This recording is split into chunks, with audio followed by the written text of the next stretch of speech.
and even if you were to have like a prompt of 10 different things, right? Like say if you had one prompt of like, oh, like here's 10 different personality traits, here's 10 different superpowers, here's 10 different drawbacks. I like coming up with random list of powers and then just see what I come up with.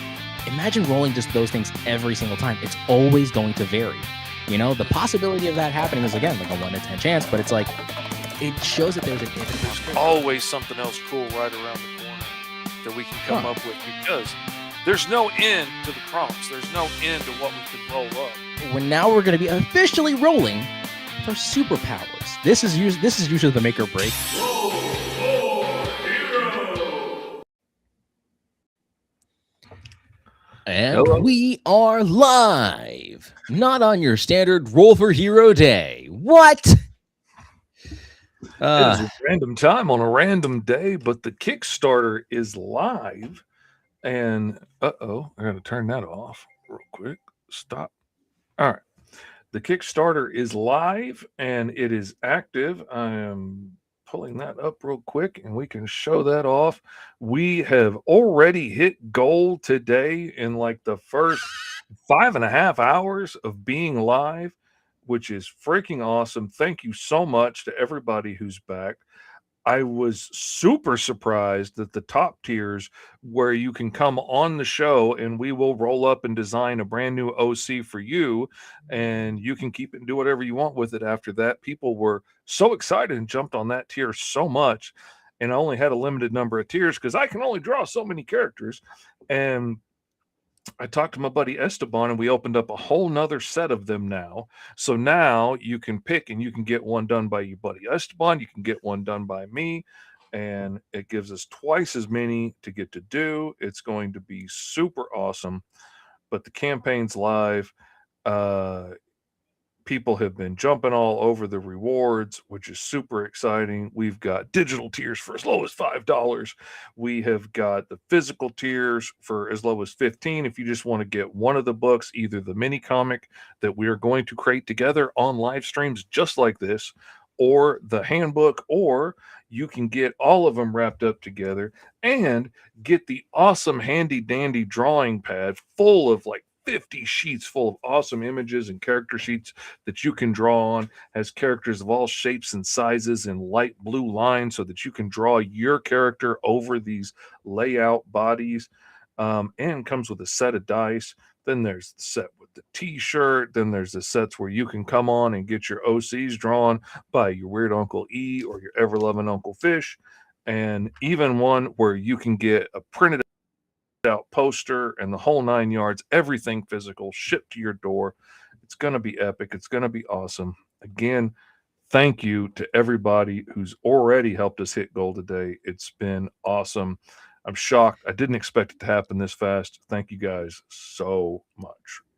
And I mean, for at least I will admit, I mean, primarily Fish has been doing most of the grunt work here in terms of getting the book compiled, putting up the Kickstarter, because again, he has more experience with this.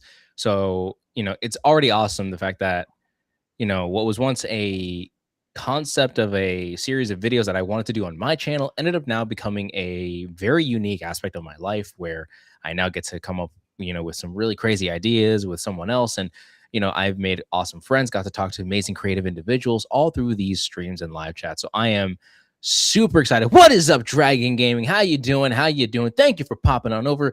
Just wanted to let you know, since you're the one popping on in, that we are actually fully, funded for the Roll for Hero handbook. So the price goal was $1,000, and literally within 5 hours, not even a whole shift at someone's job, we've managed to actually get the entire thing fully funded.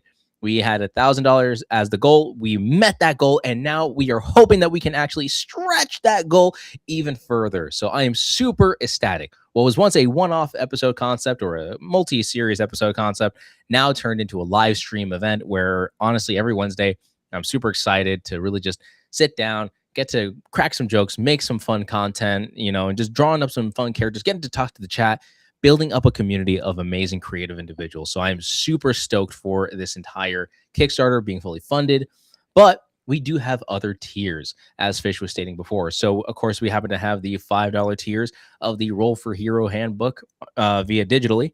as well as the Roll for Hero mini comic that we will be making within the next, couple of weeks here and there. And we kind of discussed who's going to be doing what. And then not only that, the $10 tier is where you get the mini comic as well as the Roll for Hero handbook. So then that way you can be inspired by the comic, realizing and understanding that, oh, wait, they had these numbers rolled, or this happened and this happened. I was able to pledge it, broke the first $100 and I got it. Oh, let's get to A. Thank you, Dragon Game. That's awesome, Thank you so man. much for supporting You this rock, dude. vision, this overall endeavor. And you're going to be part of something that is going to be a lot of fun. It may not be the hugest influence, but I do know that it's going to make an impact in someone's life out there. So thank you so much for pledging and partaking on, just being part of this amazing creative journey. Does mean a lot. And then to go on with the other stretch goals, we happen to have the 15 one where you have the Roll for Hero handbook print, which includes live stream access to help create the mini comic and domestic shipping. What is up, Dadpool? How you doing? What's up? Into the surprising stream. Just to let y'all know that the Kickstarter for the Roll for Hero campaign has actually been fully funded. $1,000 was the original set goal, and we have met said goal. And now we're going to be seeing if we can stretch up to anything higher. And I was just kind of mentioning the different tiers as Fish was more or less stating when we first started the stream, which was literally 6 minutes ago as of recording. Of course, we had the other $15 here where you're going to get the Roll for Hero mini comic. So we have the Roll for Hero handbook. We then have the Roll for Hero mini comic, depending on how that's going to look. So it's going to vary in, who the characters are going to be. So that's going to be a blast and a half. And stay tuned for this Wednesday, 3:30 Eastern, 2:30 Central, to see what kind of characters we're going to be creating for this full-fledged Roll for Hero mini comic. Of course, why wouldn't I help out my favorite uncles? Hey, there you go. There you go. Dragon Gaming gets it. All right. Man, I'm so glad you guys are here. I'm so glad you guys were so excited to support the campaign. I'm so excited to see where it's going to go. I get kind of emotional when I really think about how much fun this is going to be and what an opportunity this is to get to feed back into the community that I love so much. The community of indie comics creators, the community of up and coming indie comic creators who are going to be creating the next big ideas, to get to feed back into them the way I wish I had had somebody upstream from me being willing to feed into me and, give me advice. I wish I didn't have to learn most things the hard way, but I've always believed in being the friend that you wish you had.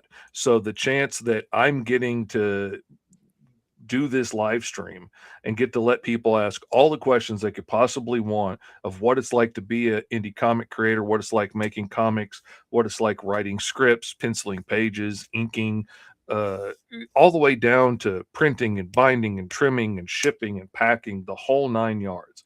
Like, I am really excited to get to help people, give them advice, give them, the information that I have and some of the lessons that I've learned, and to get to feed back into the people that have been so supportive for so long and backed all of our campaigns and stuff. Man, I'm excited. I'm excited. This makes me happy. This brings me a lot of joy. And, like we were saying, for as little as $5, people can join in on the digital tier, and you will get access to all of the live streams that we're going to do that are going to be backers only. Wednesdays is still going to be a public one so people can see what's going on, but everything else is going to be backer only. So if you want to be in on it and you want to get to help try and make awesome new characters and stuff like that, you're going to have to back it. But for as little as $5, people can join in. Or for $15 you can get a print copy of the handbook or the mini comic, or for $35 you can get the handbook, the mini comic, the drawing pad so you can draw up your own characters on the character sheets, and a set of dice to go with it, the whole 9 yards. That includes domestic shipping. So if you live in the US, you're going to get this, period. No extra shipping charges, no surprises added on at the end. That's the cost. If you're out of the country, there's going to be a little bit of added shipping. I can't help that. It's expensive to ship This do be overseas. true. But It's available. And then there's the set with the Roll for Hero shirt. There's the come on the show and get your own OC designed either on a digital tier or on a physical tier, where you get all of the swag and a 11 by 17 glossy printed poster of your new OC to hang on the wall, along with the handbook, the comic book, the drawing pad, the dice, everything. It's freaking awesome. And you can pick from me or your ever loving weird Uncle E to do it too. That's awesome, man. I'm super excited about it.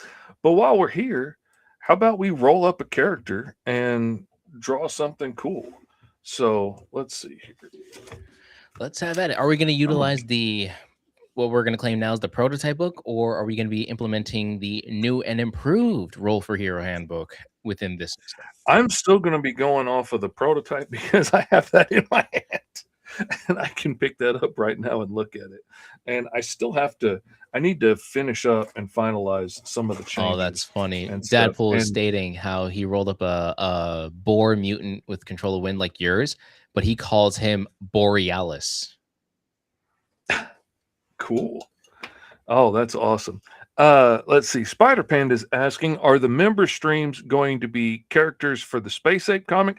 It's going to be a whole new comic of its own. I used the Space Ape comic as a mock cover for now, just to put a placeholder, just so there's an image to show what we're talking about. But we're going to make up a whole new comic with whole new characters and everything. The Space Ape comic is a stretch goal. So if we hit so high on the Kickstarter, then I'm actually going to put out the first issue of Space Ape as a mini comic as well. And I'll probably be working that on the live streams as well.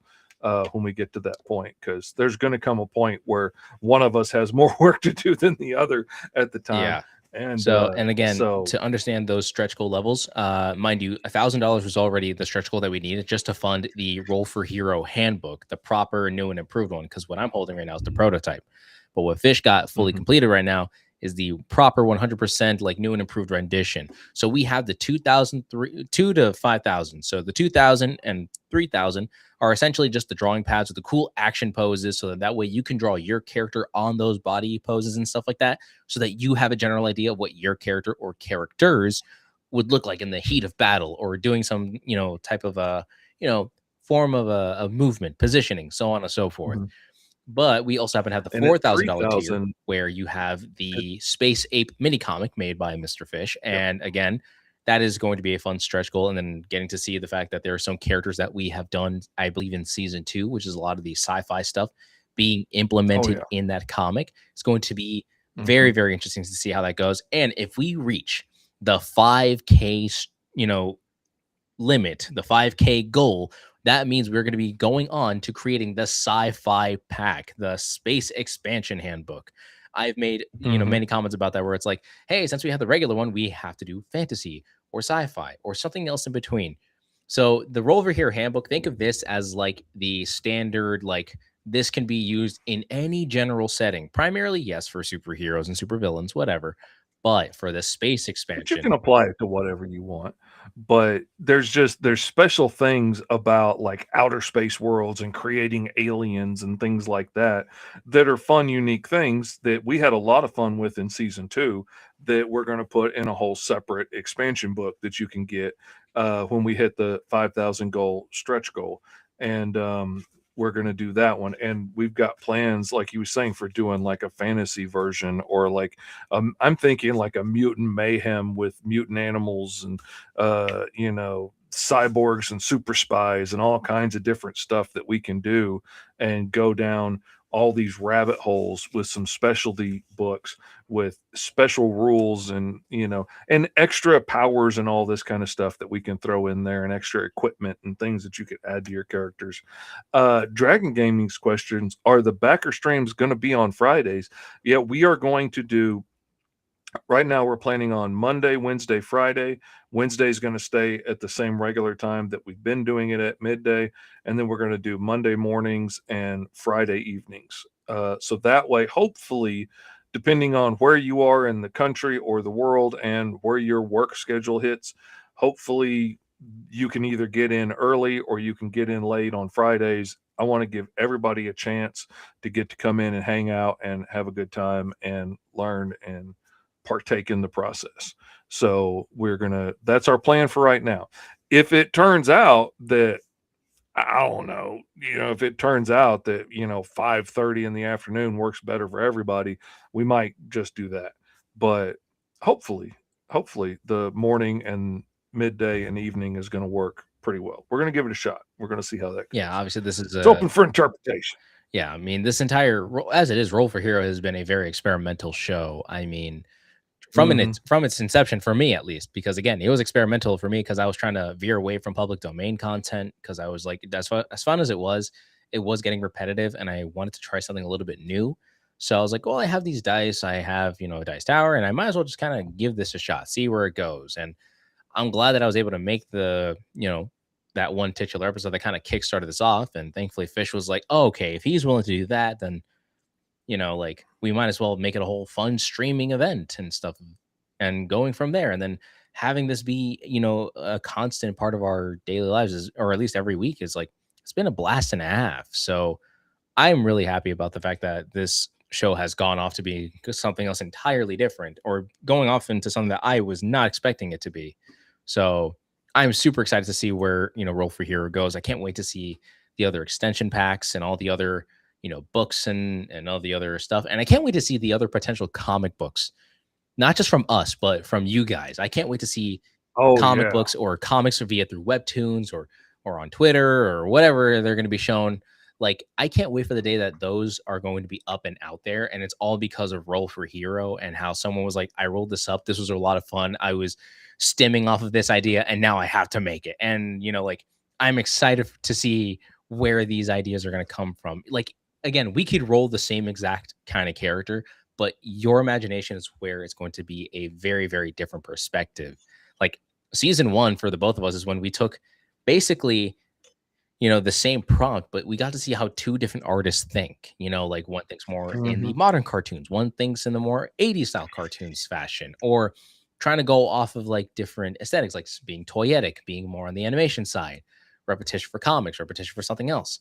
So getting to see like two different minds work, but imagine what a whole community can bring.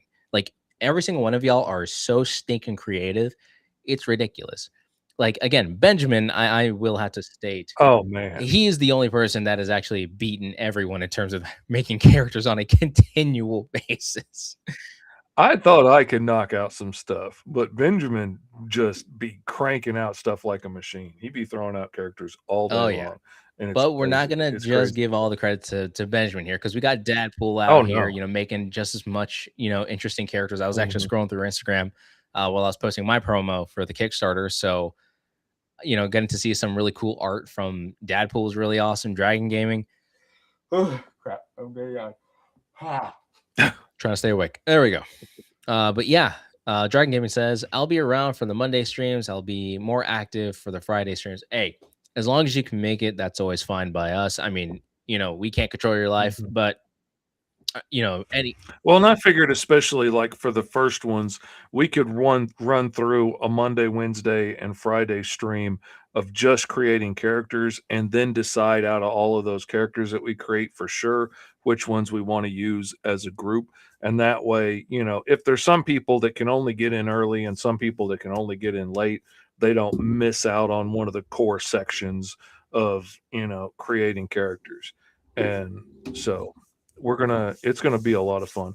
One of the characters that you did, Uncle E, that I wish would make a return is Crush Station. Yeah, not gonna lie, I did enjoy drawing that character out a little bit here and there, and I would have done more with her, but again, I had a very much like uh I think more like an X-Men route with that, with the idea, because I had this idea like the mutants in my world would always have like white strands of hair, kind of like Rogue from the X-Men, and then that's like a Mhm. clear signifier. I was gonna go through a whole thing, but again, I was I'm here, I'm there, and everywhere. So now I'm kind of like locking in on two specific heroes at the moment. I'm locking in on my Spider-Man knockoff, the Grub, and then I'm locking in on, of course, Power Core. But right now, like the Grub is more of a more higher in priority because I'm actually working on more pages with this character.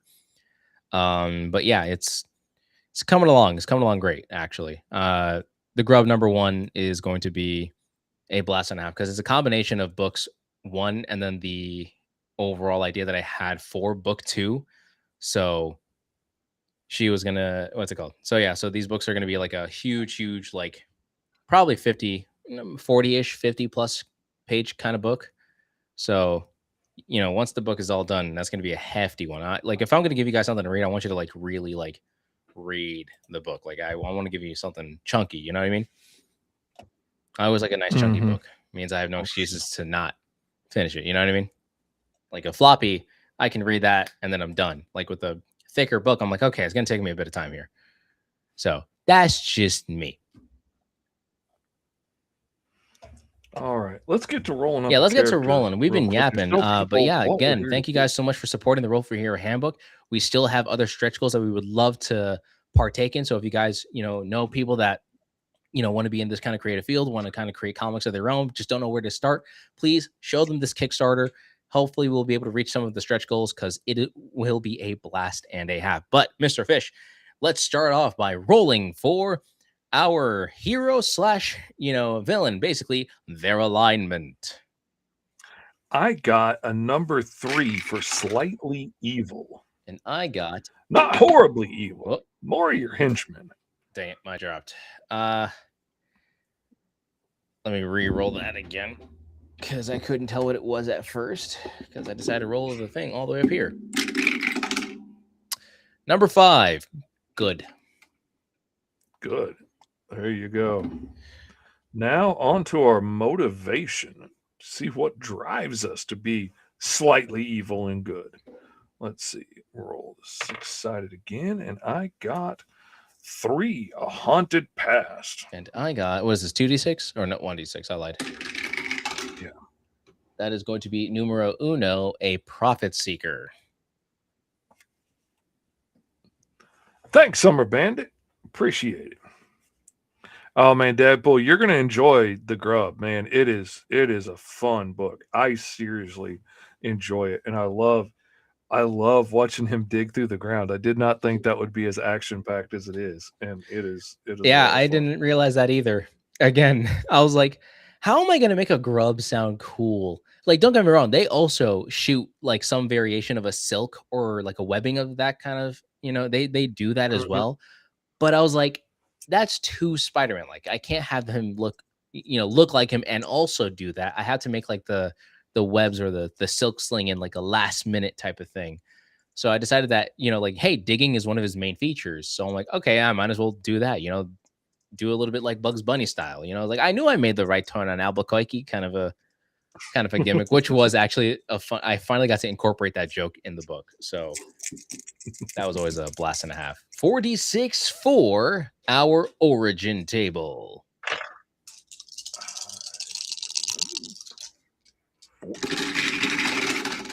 It's going to be numero 18. And I am a...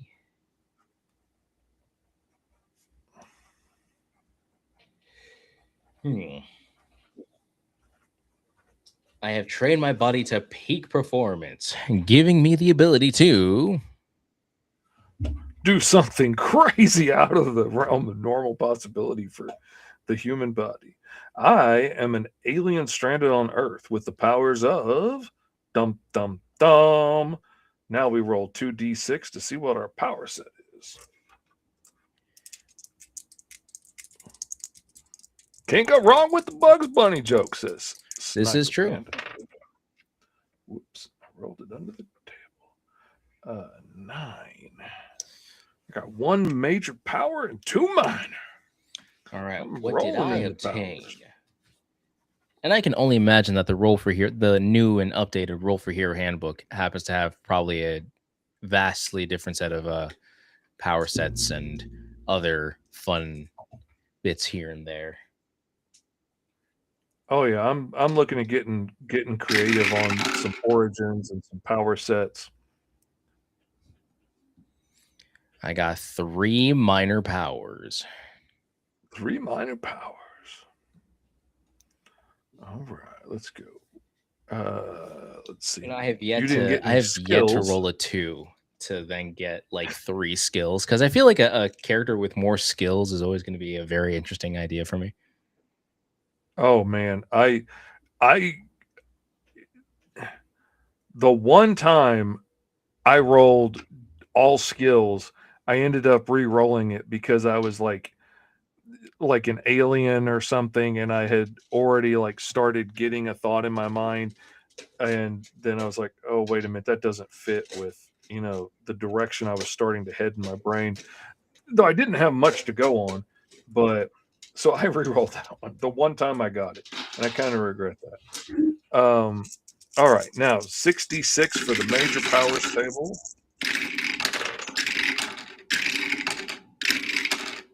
Oh, this one got. There we go. So that's going to be 3, 6, 12, 16, 10, 20. 12, Mind 22. There we go. control. Oh, wait, hold on. That's major. Let's go to there. And I got. Ooh. Resistance to heat. All right.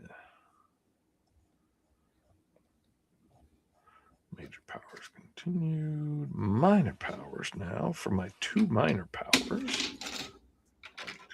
3, 4, 5.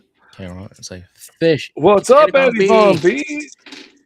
On the Weird Dopes page. Hey, howdy, hey, how we doing today? Thank you for popping on over, celebrating the fact that our Roll for Hero Kickstarter has been fully funded, and now we're just hitting up stretch goals.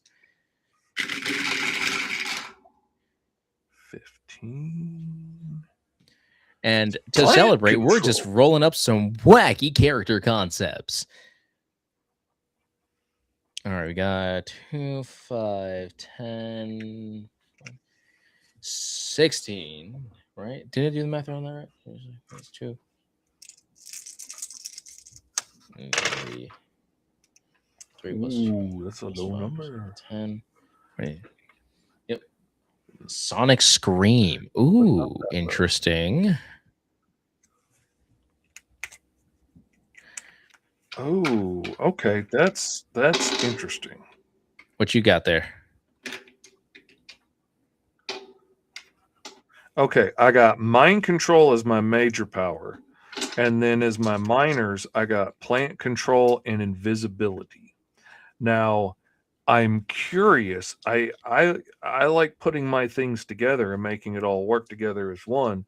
So I'm wondering if it should be I'm camouflaging myself with plants and stuff so that you can't see me, or should it be part of my mind control that I'm just, convincing you that I'm not there and you can't see?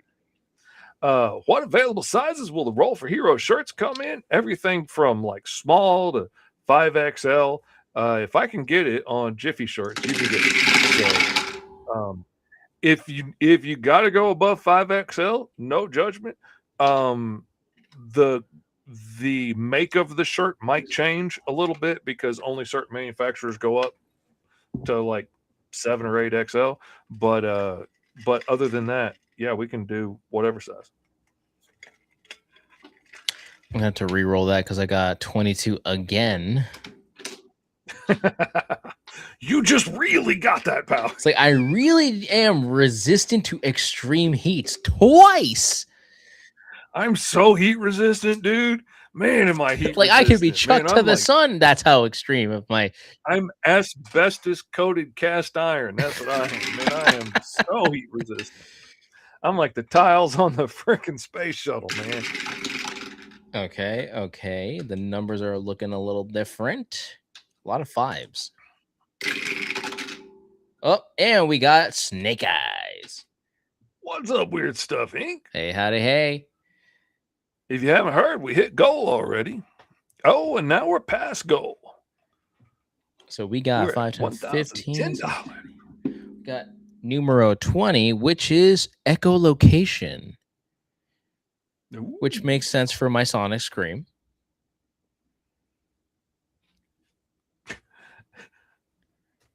Eddie says, I'm envious. As hot as it is outside, I want to be heat resistant too. That's why I stay inside.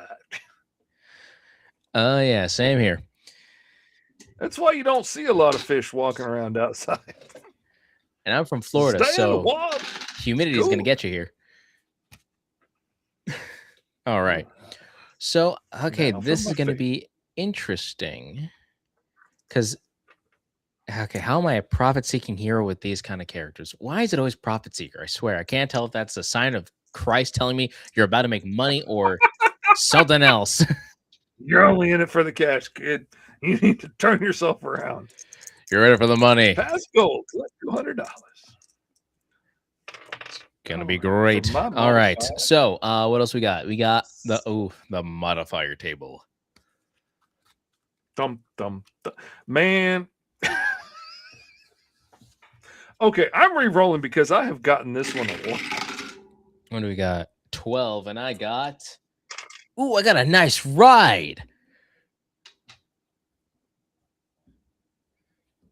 And that's the other one that I get all the time. But drawing a vehicle is always too much. I will admit.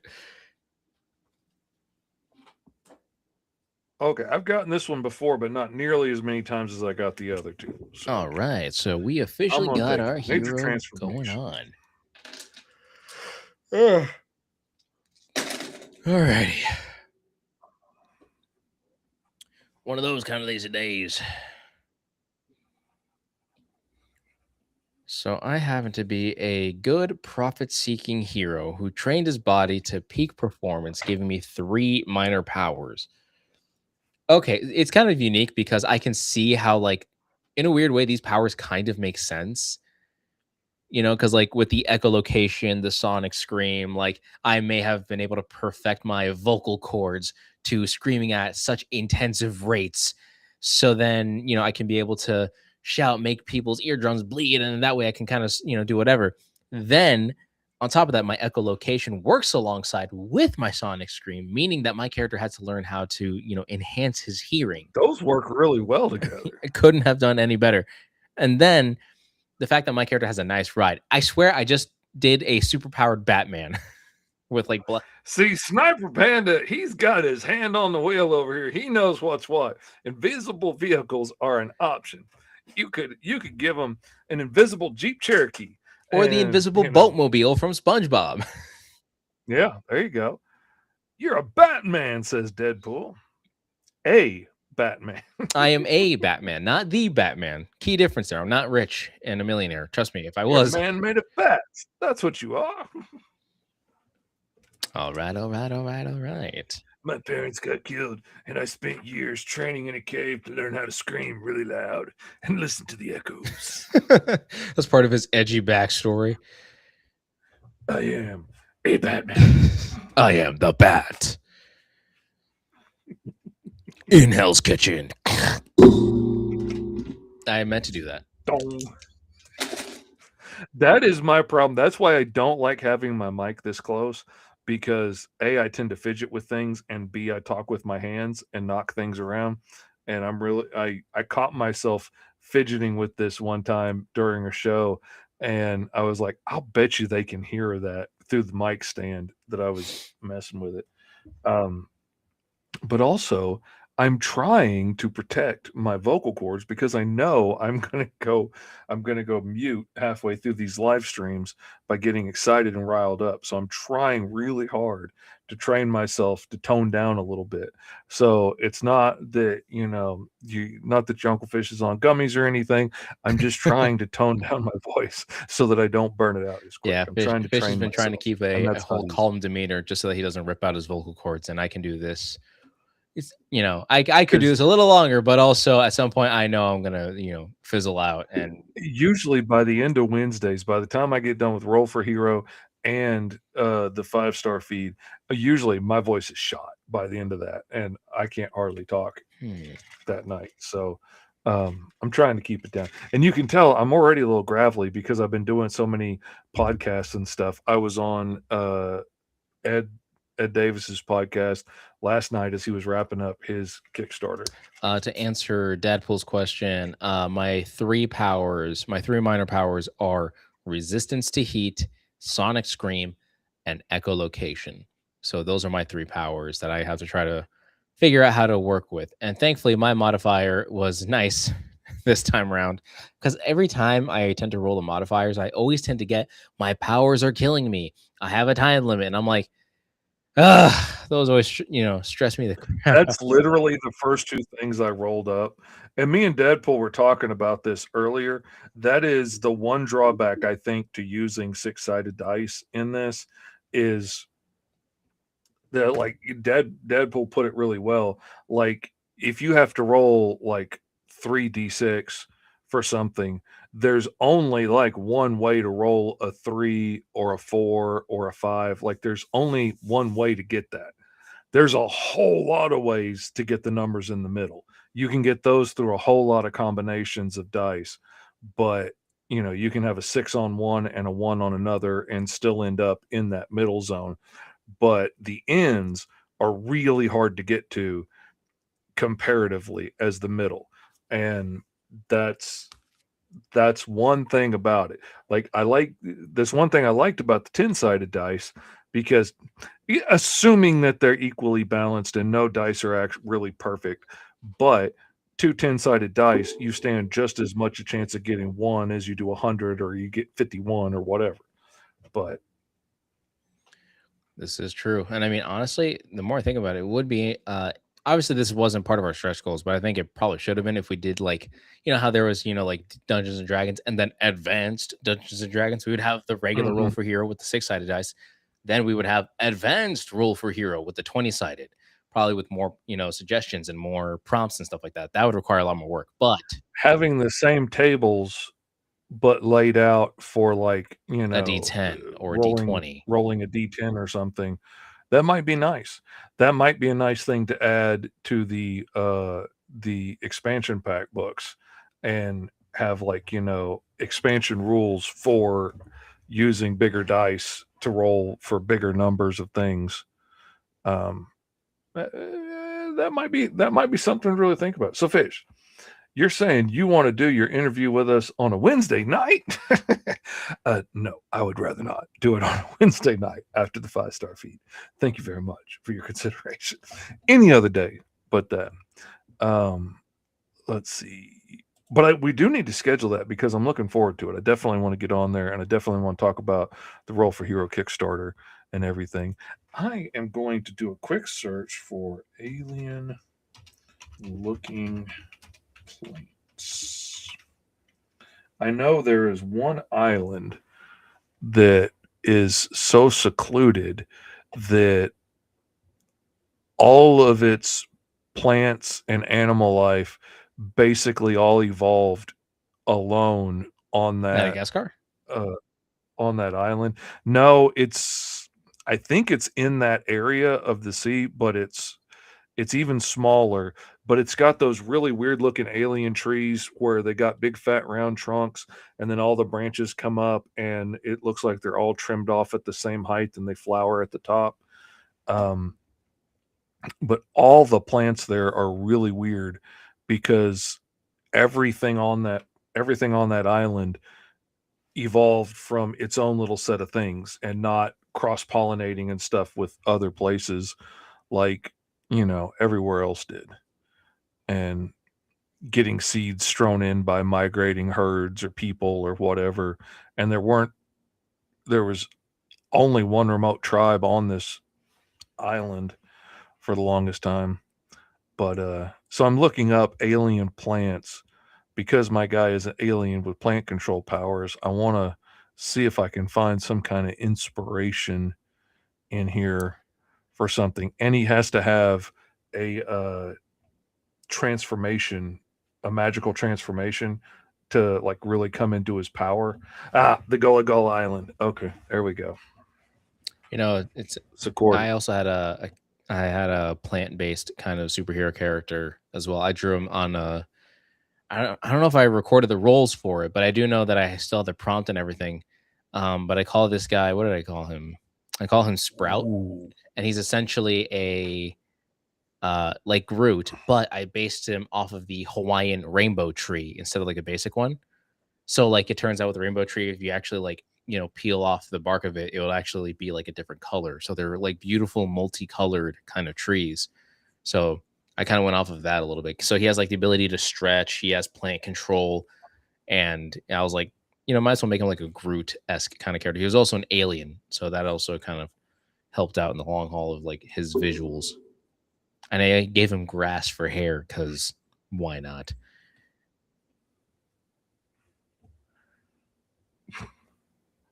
That was a joke from my childhood, Fish. Yeah, I caught that after I said it out loud. I realized what I was saying.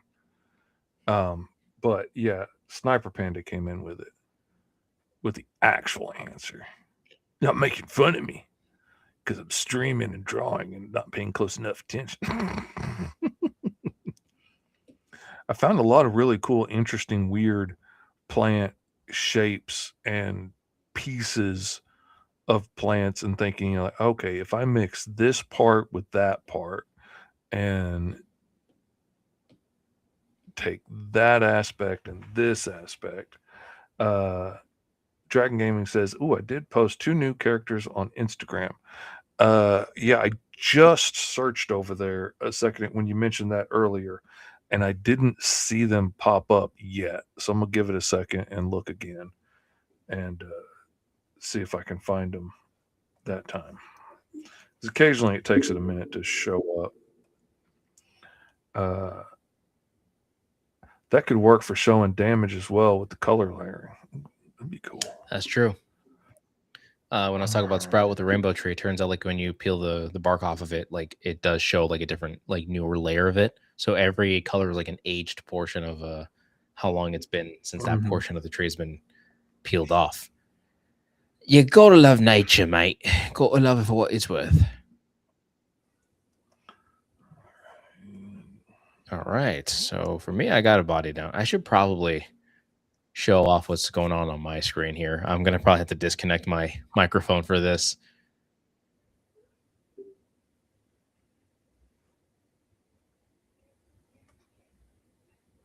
Yeah, give me your Instagram handle, Dragon Gaming, and I will look it up.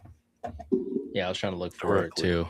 It's always the handles, the part that we always need. Yeah. All right, I'm gonna probably have to disconnect my mic. So sorry in advance, people. I think that might be it. All right, am I heard? Yeah, we can hear you. Good. Is it the guy with the purple scarf? Is that the one you're showing us?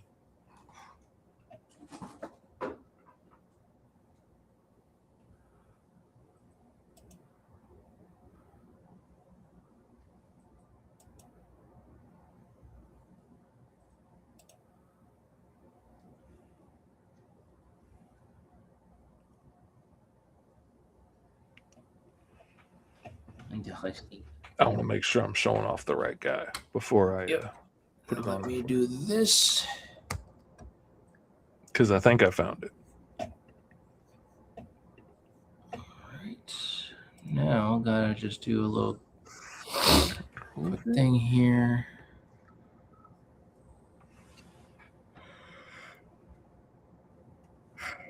Ooh. I just thought about it, but man, having these, I saw something that I think was probably, all right, yes, the purple scarf guy. All right, let me pull that over here. I saw something that I think was either photoshopped or maybe AI. I couldn't quite tell from the pic, but here we got Dragon Gaming's Roll for Hero Spider's Secret Apprentice Street Rat. As a young man, he had a strange encounter with a man in a golden mask and boldly pickpocketed him, believing he was rich, only to have stolen a measly few space credits. The golden masked man, who revealed himself to be the legendary space thief Caesar, found the young thief. Impressed by his boldness, he let Young keep the credits and rewarded him of the story of the first Caesar. The first Caesar was just an ordinary man whose world was taken by space conquerors. They took everything and left nothing behind. The man, fueled with need to avenge his home, trained, learned to steal back everything that was taken from him. He was successful. He had taken back what the cruel conquerors had stolen, saving his home world, but still became a wanted criminal by the corrupted rich. Thus began the legend of Caesar. But stealing isn't all he did. There were times he couldn't give back the treasures he's stolen because the people or persons had died or the stolen thing was too dangerous for anyone to have. To him, it didn't feel right to keep it all to himself. Thus, he made two decisions that day: to create legendary vaults and start a legacy. The first Caesar created the hidden golden vaults that every Caesar who takes on the mantle to create a dungeon filled with the trials and tests those that seek the treasures inside. Only the most greediest of people never make it to the treasure. Only those whose intentions it is to share the treasure shall reach the end. For there be more vaults and new Caesars must rise. Oh man, that is a cool story. That is a really cool idea. And I love the idea of taking the fantasy like dungeons and stuff and taking that into the future and then building that's a beautiful freaking idea. Like just think of the dungeons and stuff you could build on an asteroid or on a former mining asteroid or whatever, and you could fill it with all kinds of space monsters and mines and traps and mining robots that are set to attack and just oh man, that could be so epic. Okay, see now, all right, I'm gonna stop before I end up with a whole bunch of ideas and Steel Dragon Gaming's whole story here. Oh man, those came out really cool, man. Excuse me. My allergies be allerging, man. Whew. Don't like it when that happens. Not letting up. All right. Okay. So switch those back Mhm. over there. Oh, but as I was saying earlier, the thought of taking these cool leaf displays and making them like a mantle or mane on top of his head is a really cool idea. And the more I think about it, the more you could like change their shape and their color depending on his mood, like you would with a cat's ears or something. Not that they change color, but they change shape. And, really show what he's feeling and stuff in really cool ways. Gotta love the expressions on some of those characters. Okay, this microphone's hitting my glasses. I gotta do something with it here.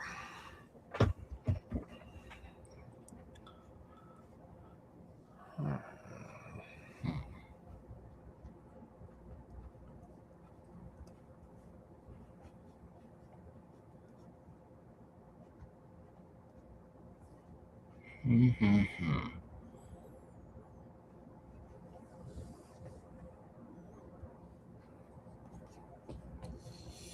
This is always a difficult part because I really can't tell what to do, like head wise, for this character.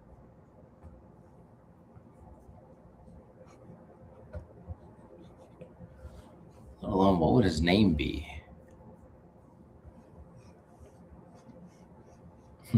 The Blazing Banshee?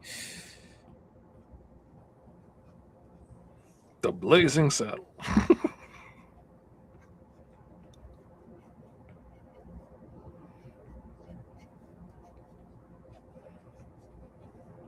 Gotta love these delays. To think about it, oh man, getting hit with the exhaust stick. All right, now. You keep that nonsense to yourself. I don't need to be catching the yawns now. Like Scoob, I'm just trying. Man, it is. I've not been sleeping, but hopefully my doctor's appointment today is going to help out. I hope. They got a plan of where to go on my shoulder pain. So hopefully I'm going to be able to get some relief soon. Though I'm probably not going to be sleeping anytime soon because that steroid shot's going to keep me up. I guarantee you. Okay. You see, I like the idea of Let's see. like him wearing these. I don't know. I always love the clunky headphone look. It's like the more I keep drawing heroes, the more I realize like I've seen a pattern in primarily like the ear portions of the characters that I always tend to draw, and they always tend to have like very bulky headphones guarding their ears. And it's because I don't want to draw the ears most of the time. Yeah, we showed him off too. Dragon Gaming with the gold mask and all. Yeah, we showed him. Archando.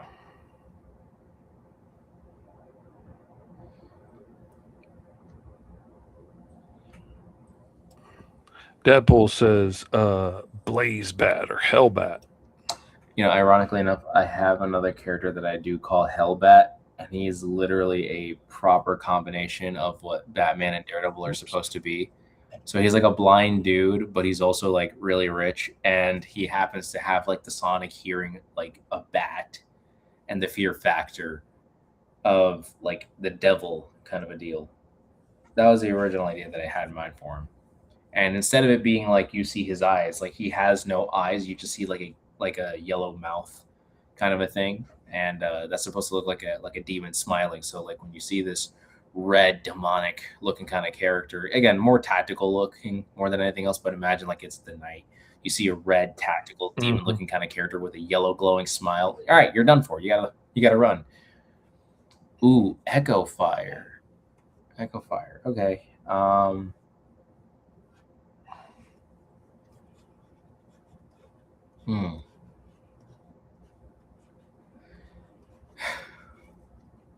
Yeah, you wouldn't want Street Rat and Seizure in the same prison. Otherwise, they have gone before the day is done with everything not bolted down. LOL. All right.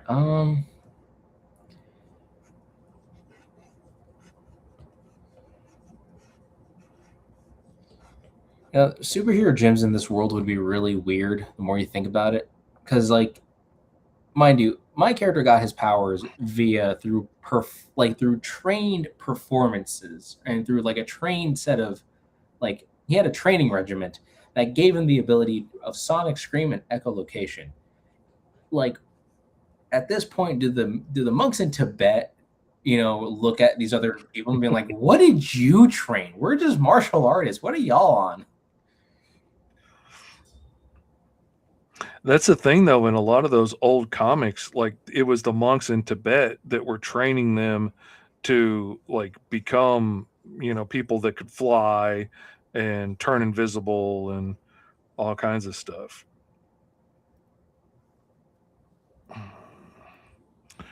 Blazing bat, not a bad idea, but I feel like definitely got to be careful with using bats at this point. Like, mind you, I'm already like on such a, depending on some of my videos, like they're always on the legal scarcity because it's like, you know, always talking about knockoff heroes here and there. Like the Grub, yes, is a knockoff of Spider-Man, but he is his own character to where it's like I could be safe with that.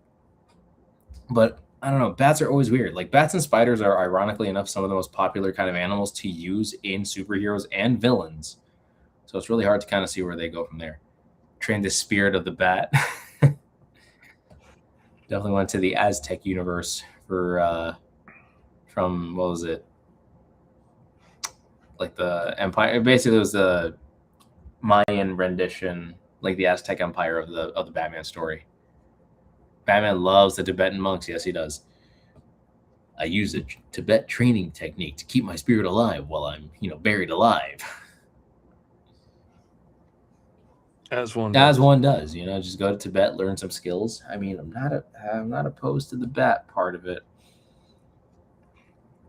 Them monks just be handing out the information. No, for real though.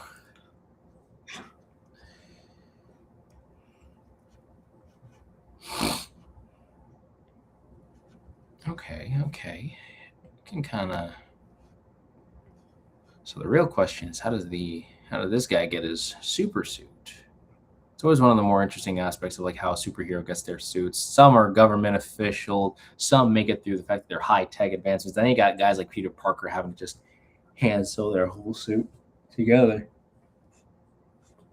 Anyways, Are you still on third shift, sir? no, today's like my proper official day off. I did my third shift the other night on Saturday night. So I'm still kind of fine. It's been all over the place, job wise. Just you're trying to get into the one position, but it turns out they need more part timers for that instead of full time people, which make sense. Telling you, if I can find a way to properly monetize all the videos I've been able to make so far, I'm not gonna say I would pay my bills, but it would be nice that they would contribute to my bills. Get it a lot closer to pay. Yeah, at that point, I won't have to really rely so much on actually having to work these tasking jobs. Don't get me wrong. You always got to find your job. You always got to work, get your money. If you can find a way to make your money without having to suffer, please do it. Are you incorporating any fire into the character, or is he just heat resistant? That is actually a really great question. Didn't really put that into consideration. Because I mean, there's heat resistant without being fire based, but then there's also like, does he use fire to his advantage? If he's fire like let's say for instance, if I was going to be a vigilante character and I knew I was fireproof, I would absolutely build like jets into my boots or something that just put flame out all around my feet and probably up my legs and stuff to make it look like I was on, to put me on fire, because I don't have to worry about it. I'm fireproof. So, I would be leaving fiery footsteps everywhere I go, and I'd be terrifying everybody, and shooting fire out of my gloves and stuff. I'd have flamethrowers built into everything because I don't have to worry about it. And it would terrify the bad guys. I would probably burn down more buildings than I save, but that's what young me probably would have done if I'd had that power. I wouldn't have been concerned about the property damage I was going to cause. But that's me. That's who I was as a young man. Okay. I mean, I can definitely see this being some kind of now I'm kind of going for a firefighter build here. Like maybe oh, that's interesting. Using your power directly and go, oh, that's interesting. See, I wouldn't have even thought of that. Because if I'm heat resistant, if I'm resistance to extreme heats, and it's like, yeah, that's like perfect for a firefighter build. Right there. And then I can imagine he can use his skills as like a private so like I guess he would work really well in the in the Power Core / Grub universe for sure, just because heroes working for corporations, governments, or they're like privately owned kind of a situation. So I can definitely see this dude like kind of creating an entire like heat resistant core of like firefighters, and turns out they're not really like people who could take out fires, but these are either people who are heat resistant or could take out fires. Oh man, if he's learned this fireproof technique to, just mind over matter, be able to like, not have to worry about fire, along with echolocation and stuff, could be really powerful in a fire setting where you can't see with the smoke and everything. That actually would be a really awesome power for a firefighter. And then I can imagine he would actually use his sonic scream like that of the siren as a warning, or to being like, "Hey, move out of the way," or like say that something breaks. He can like again, he's like a perfect firefighter kind of hero. He'd be like, "Hold on a second, let me call out the siren." And, like he ends up using his sonic scream as like the way to like signify. Maybe he can like shift the octaves in his vocal cords to maybe utilize different methods of his sonic screaming. Try and knock the fire down or knock a wall out to make a way to get out of a burning building. Exactly. Look at that. Making a first responder hero. I see. I'm surprised we haven't done like first responder themed characters. Mystic Medic, man. Oh no, I take it back. You did. I redact my statement there. I redact it. I am wrong. I can admit to it. I'm married. I have to be. You got to get used to it at some point. All right.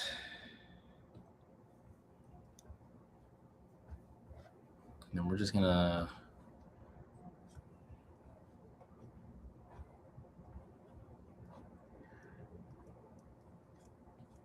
There we are.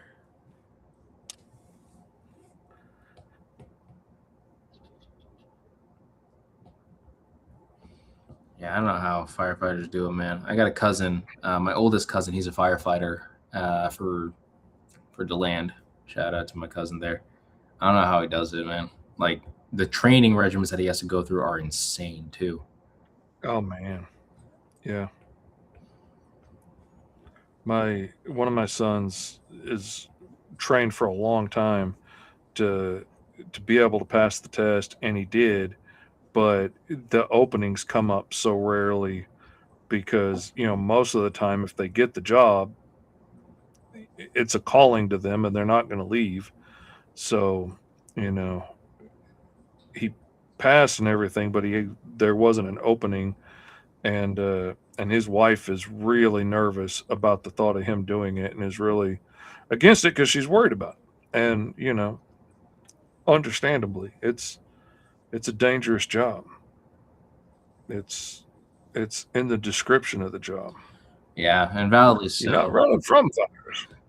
I mean, thankfully, my cousin doesn't got it. Like maybe he has. I'm not fully sure. Again, he hasn't really gone much detail talking about what he's done during his time or his continual time. But what he has more or less stated is that he has met a ton of druggies and stuff. Mm-hmm. And if the firefighters I know are any indication, he probably won't talk about it a lot, because that's the other thing that they don't talk about when they're like, what do you want to be when you grow up? Is you see a lot of really, really rough things, because they don't just go running into burning buildings. They also are, they're doing cleanup and stuff at car wrecks all the time and stuff. And one thing that really had just really shook me to my core was my buddy Bill from church that, we'd go out to breakfast all the time and stuff. And I always kind of joke whenever I go out for breakfast with Bill or something and I come back and I'm telling a story or something, I'll be like, yeah, I said this. And then Bill said, well, I don't know, because he whispers almost everything that he says. He just talks in a low whisper all the time. And I was kind of thought it was funny, and it was a funny mannerism of my friend, and I would instinctively copy it without meaning. I wasn't being mean about it, just that's the way he talks. Just like I have another friend talks like this. And when I say what Steve says, like, well, and I tend to talk like him.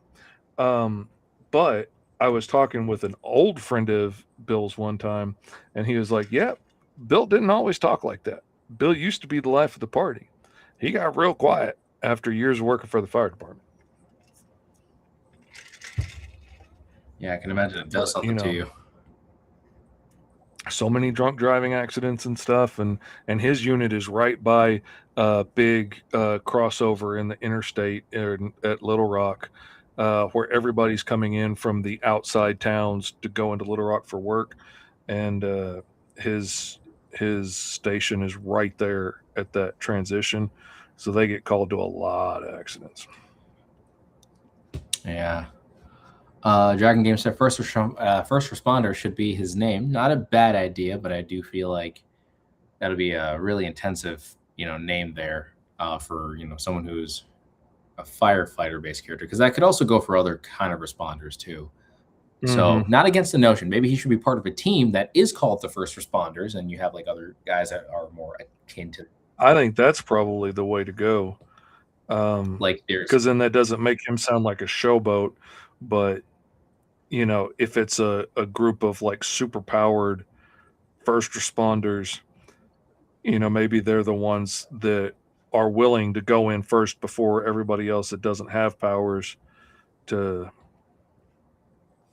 try and protect everybody or take on the most dangerous cases, when it's a fire at the chemical factory and the um the workers and the scientists and stuff are coming out mutated from the fumes and stuff from all the toxic gases that are burning inside, then you call in the first responders. somebody call in the first responders. It's like I remember there was that GI Joe Rescue Heroes line of toys. When I was a Mhm. kid, I remember they were like the big, bulky little dudes and whatnot. They Yeah. always had like a bunch of little fun things that they can like hook up to. Amber Guard is a really good one. That's actually not a bad one. Ember.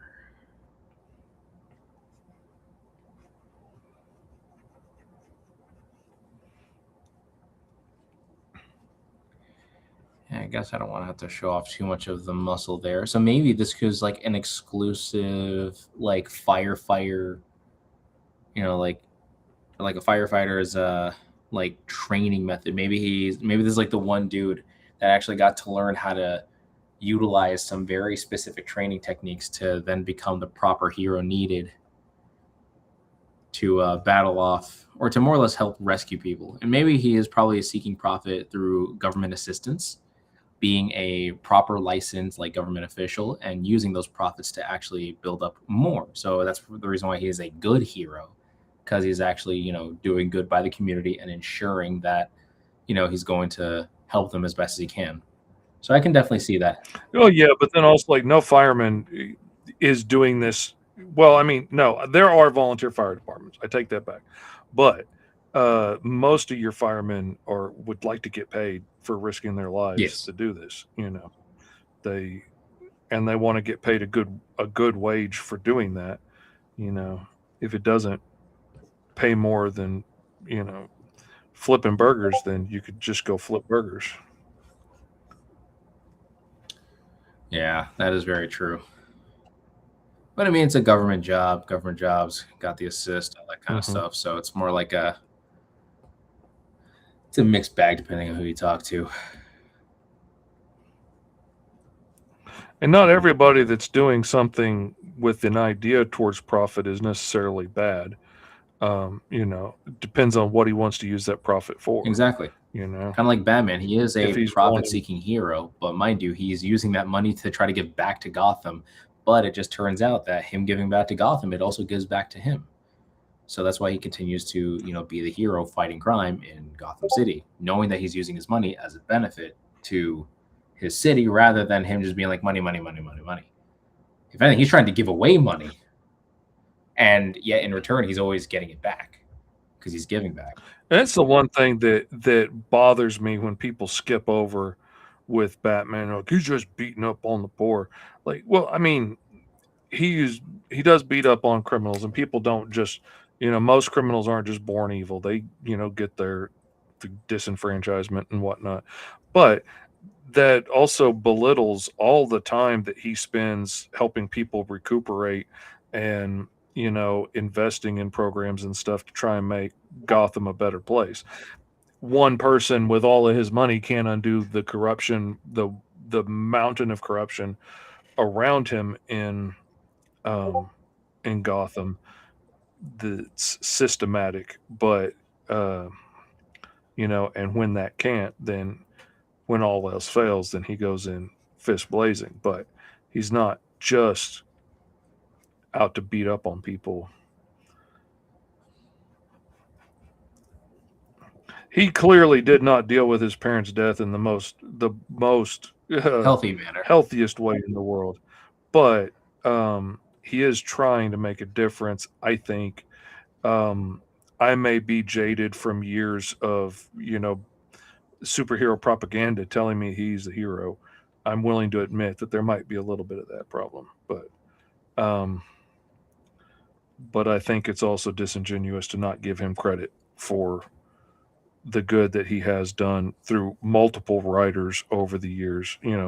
Not just a one-off thing, but it's a regular part of the story that he spends a lot of time and effort trying to make Gotham a better place and trying to help out people, giving guys a chance when they get out of jail to get a job and get a fresh start.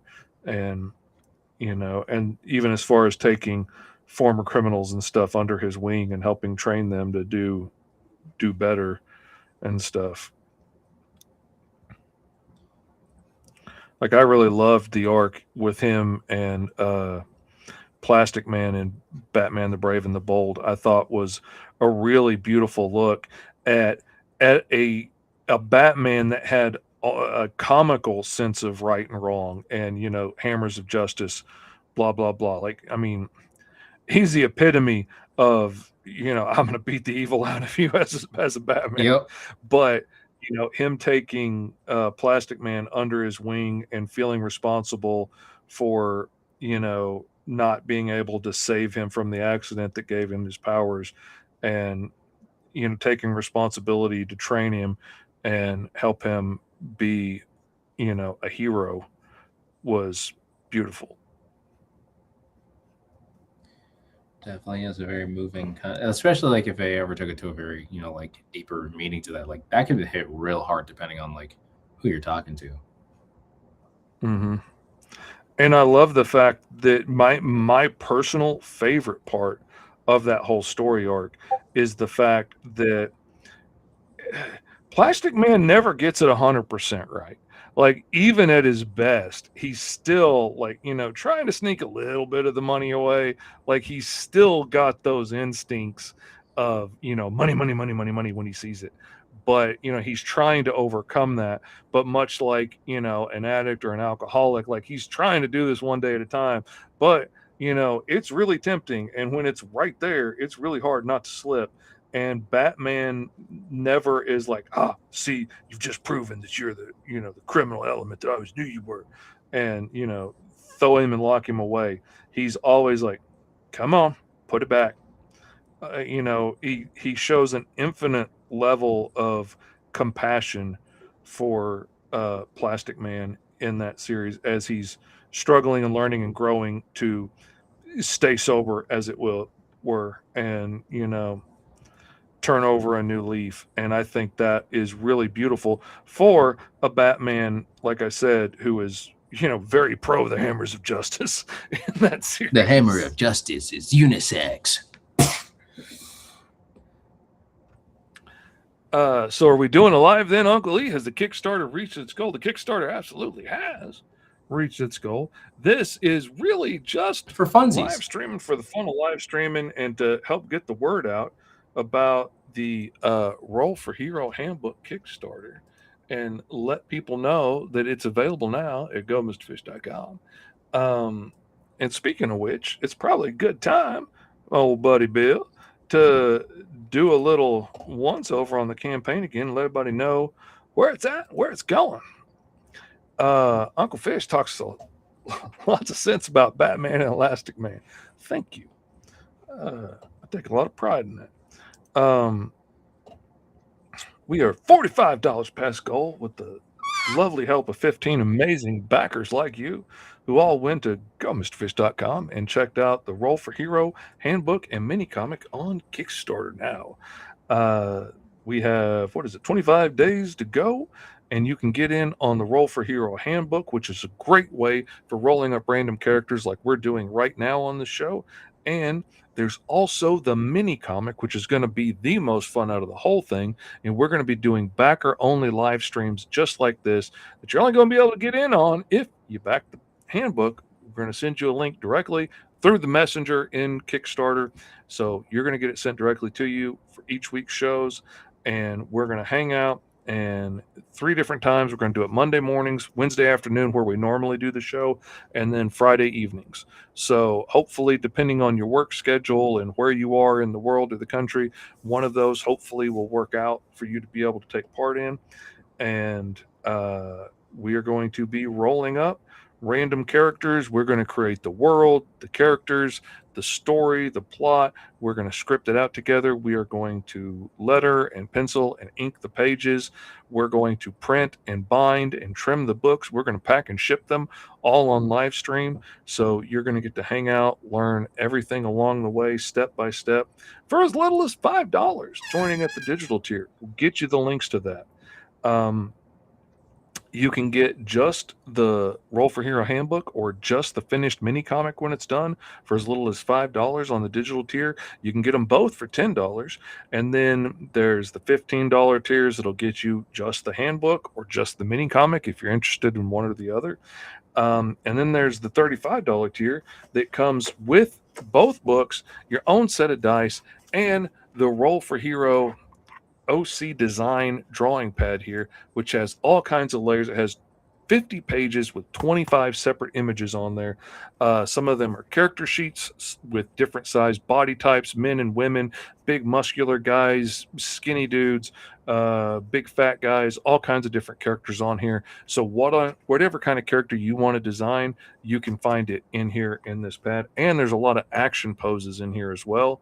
So you can draw up your characters fighting off the bad guys, dodging, all kinds of cool stuff. Sparring. And one of the stretch goals that we've got on here, when we hit $2,000, we're going to split those into two different pads, and there'll be a character pad full of all kinds of different character designs, some of them drawn by your Uncle E, some of them drawn by me, all kinds of different body shapes and sizes. And then there'll be a pad of just action poses. So you can just flip to there and find the right action pose that you want to draw your character in, and then draw over those light blue lines with whatever tools you want to use. At $3,000, we're going to upgrade those to spiral bound notebooks so you can flip right to the page you want, not have to worry about any pages falling out. And then at $4,000, we hit that stretch goal. Then we are going to do the first issue of the Space Ape mini comic as well, and probably do that on live stream as well. And you can hang out and get to see that come to light with characters that we rolled up from season 2 with all the space characters, probably with one of the characters that I rolled up from the Roll for Hero handbook that came out really cool and blended into this world.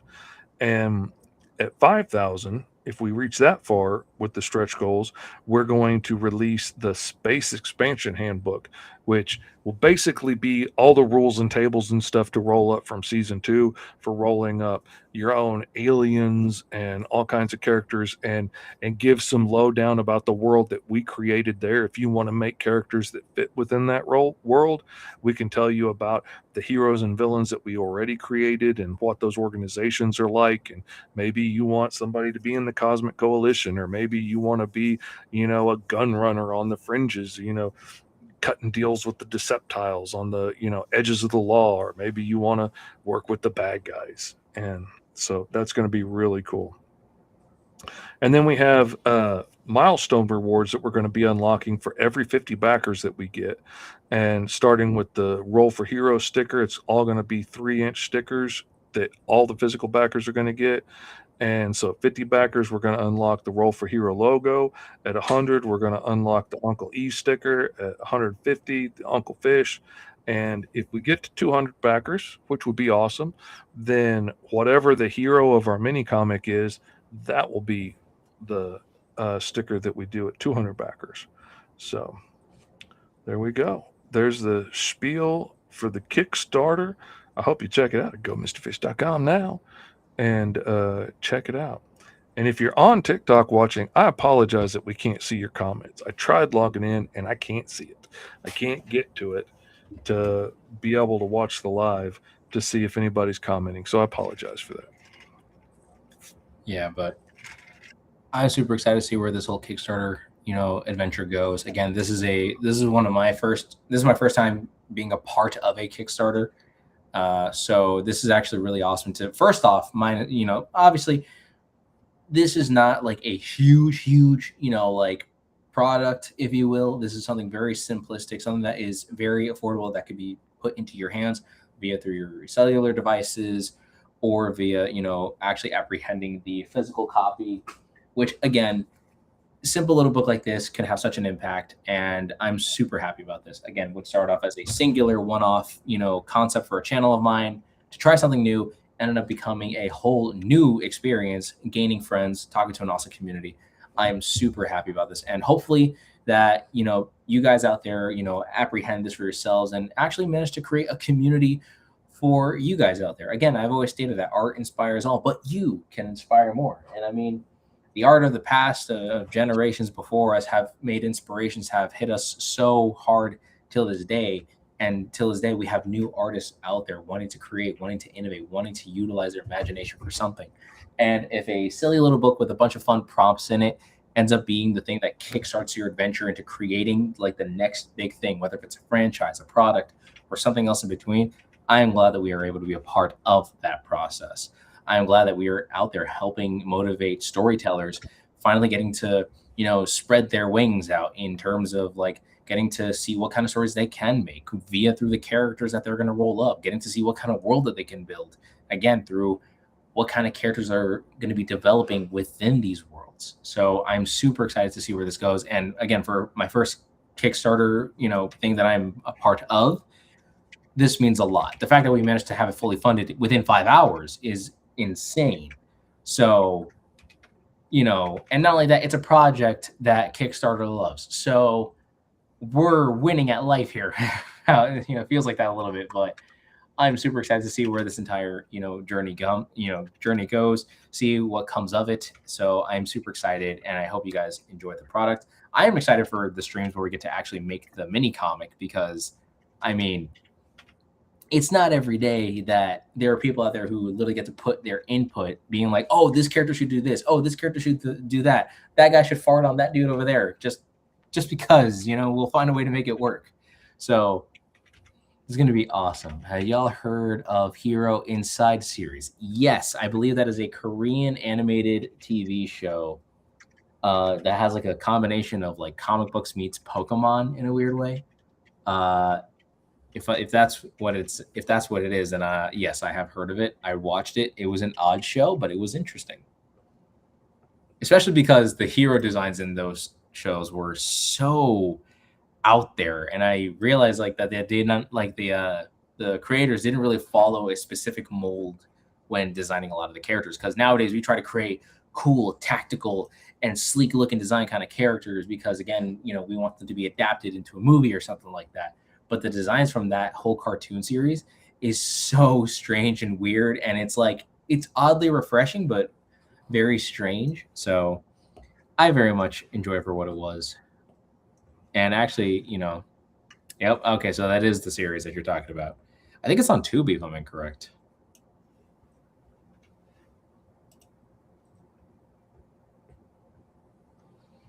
Yeah, I never thought I would actually get to enjoy a character named Crying Man, whose superpower is the fact that he can literally cry and shoot, like water beams out of his eyes.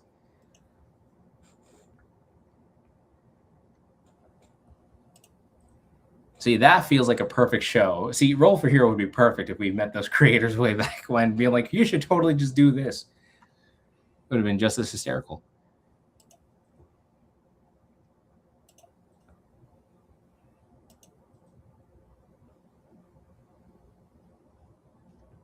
All right, guys coming together. He's like a very tight knit firefighter over here. Okay, to answer Dadpool's last question, I just added it as an add-on. So if you want to add on OC design from Uncle E onto the tier that you already got, you can add that on now. I set that up for you. All right. It's limited, so if you want to get it, you better get in on it.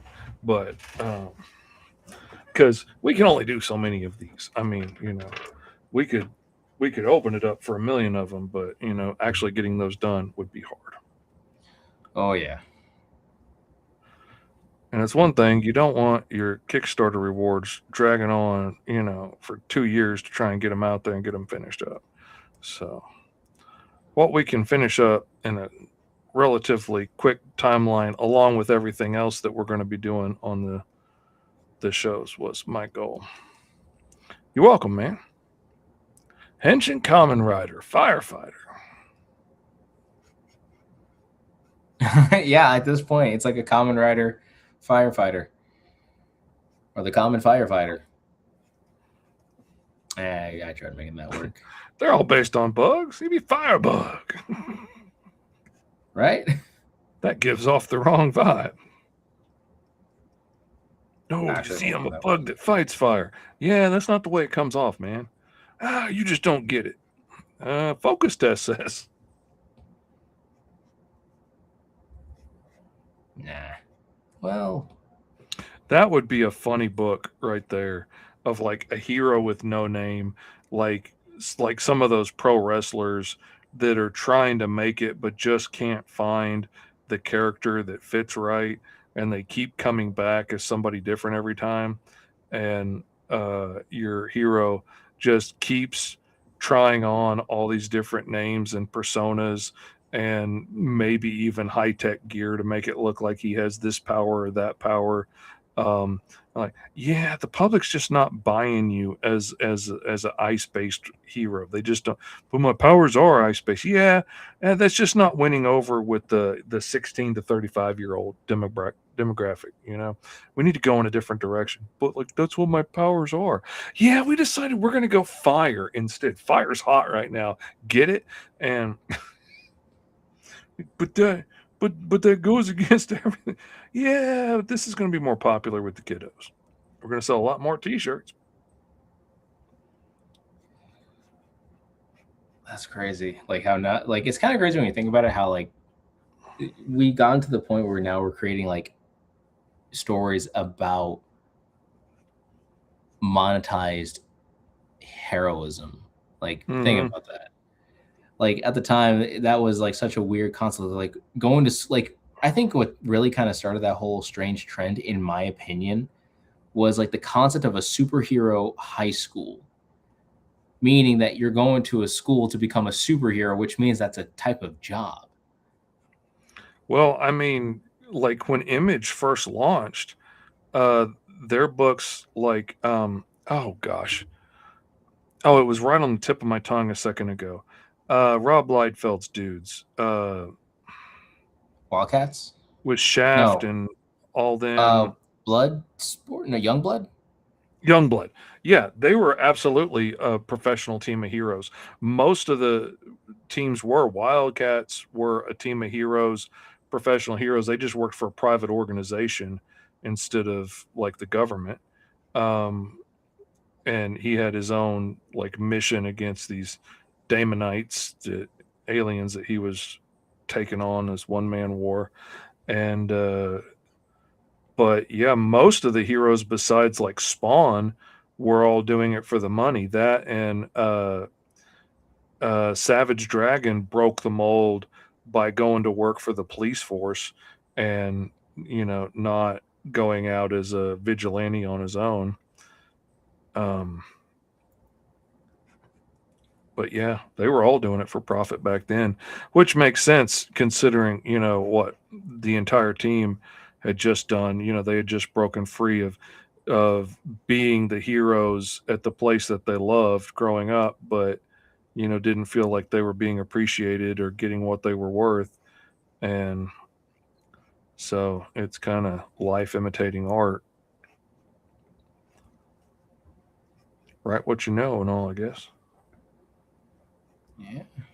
Especially, Freezer burn. Ice so cold it burns like fire. Was it? I think that was like what was it? One of the Ben 10 aliens. What was it? Oh, what? It's like right there. It's right there. Big Chill. It was Big Chill, and then he had like the ultimate version where he looked like he was made of fire, but in reality he was like just as cold and hot type of situation. Mm-hmm. You know what? What if I did? Probably gonna do Fire Force colors. Fire Force from the anime, because I like their suit designs, how they were like black with blue stripes. Really kind of sets. Well, then again, that's also just my main character's color scheme. Something about the cyan always hits differently, you know? Something about that color. Heat blast with a cold. That was a good one.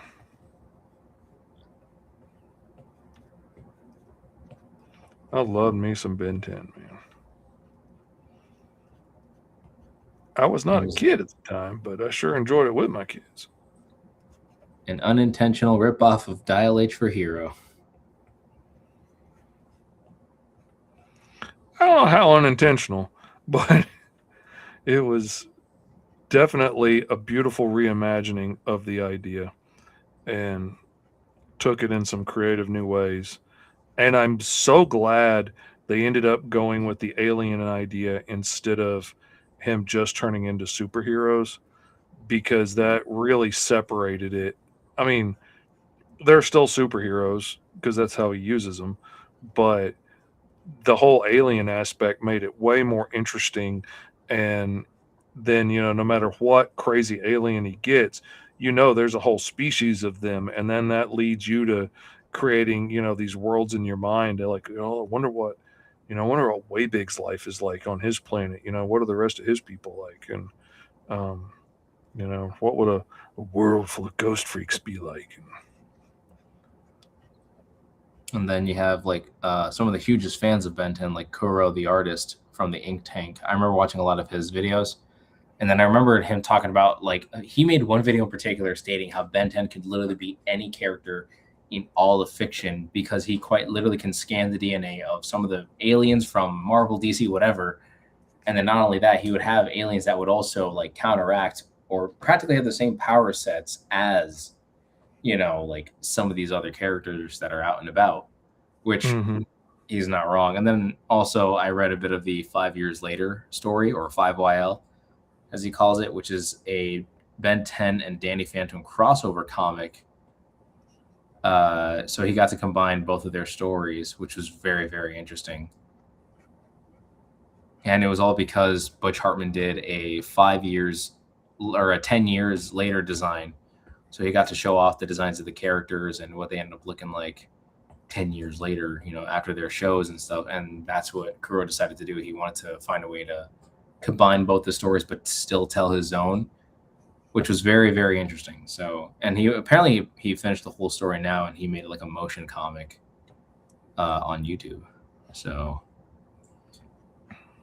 yeah, all to say though, the Ben 10 fandom is alive and well. There's a lot of fan made. I didn't realize on how many fan made like Ben 10 comics are out there. Like, there are so many.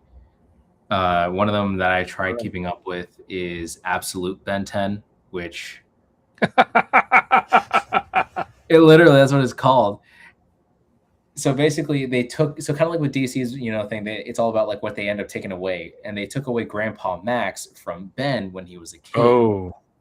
But not like and the thing is, it's not dark or edgy. It still has like the feeling, and the writer wanted to emit the same feeling of watching the classic Ben 10 series, but without making it like, dark or edgy or whatever. So yes, he made, Ben a teenager. He gave him the Omnitrix way later on, but now like he just got it, and he's probably going to look back in flashback moments reflecting on his Uncle Ben or his Grandpa Max. That's what I meant to say. They're basically the same thing. And going from there. So it's like, it's really interesting how they're like taking these Ben 10 stories and just taking it in their own direction, is what I always find very fascinating about some fan concepts and fan comics. Oh, it's at 50%. That's why it wasn't working. I forgot. You know what? I'm probably going to do the more aggressive neon colors. Yeah, that works. Then I'm probably going to go with the black, just because that is the kind of colors the first responders wear.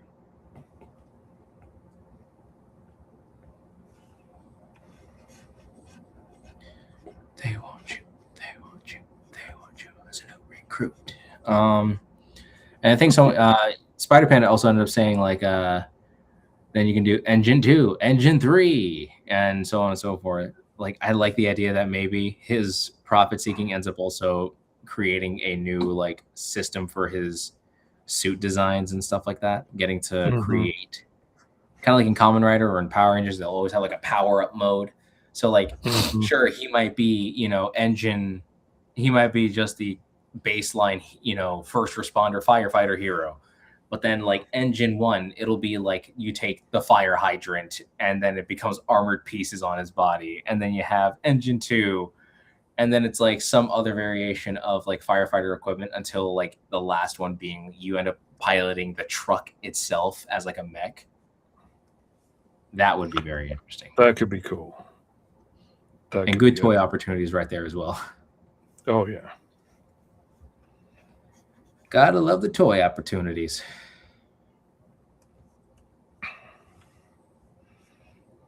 All right.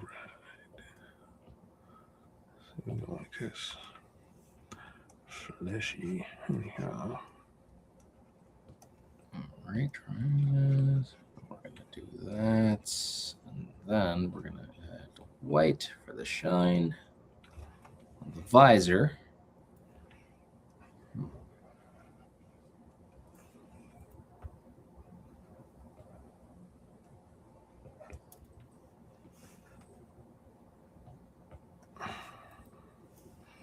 Boom.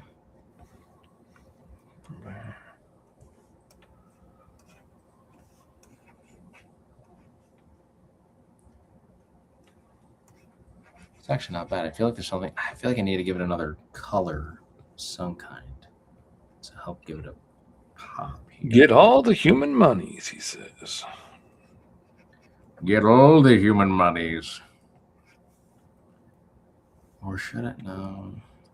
Dang, nah. See what most firefighters do. What if just his arms and legs are black from running and touching fire so many times, his suit became permanently burned? Ooh, that's a cool idea. It's not a bad idea. But given how he would be more of a government-assisted hero, I can definitely see that being more like it would always be replaced. Mm-hmm. See, that's good thinking through the process. Like if he's government funded, then he doesn't have to have the same suit and patch it up himself like Spider-Man and just have to cope with the fact that, his suit's all burned up now. See, he's very fortunate to work for the government or creating the first, government response to like superhuman or hold on, let me say that again. My kind of character would be very fortunate to basically create the first super powered first responders movement. Like maybe in the world of the Unbeatables or for Power Core and whatnot, like he genuinely means good trying to be a hero, responding to a lot of these threats, whether they be like disasters, natural disasters, or disasters caused by villainy.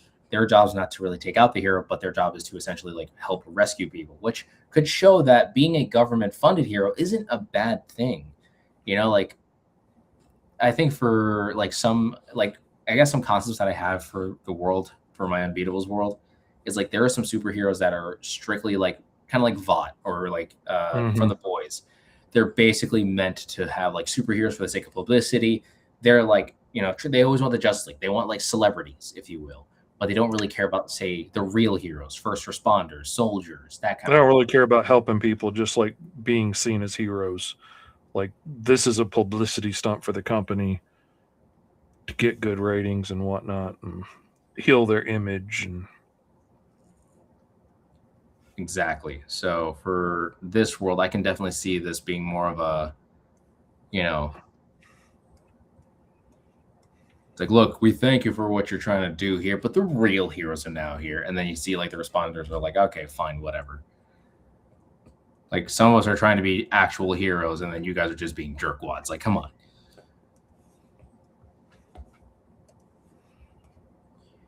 See, I feel like at some point, and I think that's what a lot of the deconstruction era of superheroes have always been. A lot of them have always been trying to implement that concept of if Superman was to be real, they would make him violent or this, that, and the other. But it's like there are people out there who are firefighters, yes, for the sake of money, but then also they were probably inspired by, say, someone that saved their life way back when. Mm-hmm.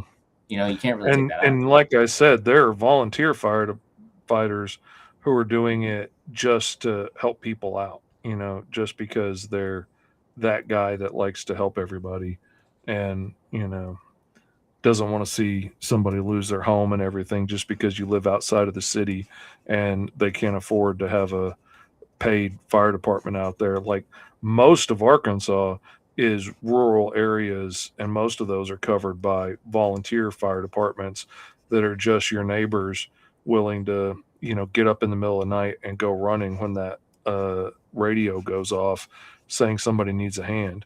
And yes, occasionally some of those people are just people that, want the power trip of being able to say they're important or drive around with a flashing red light on their car. But most of them are people that genuinely just want to help and make the world a better place. And those people are very admirable, and we should, And they put a lot of money into that stuff. Just getting your car rigged up to, be able to have the lights and stuff to be able to run like that can run hundreds of dollars to get that all set up. And my in-laws used to do that, and a lot of them not for the right reason, but I met a lot of people through the process that do.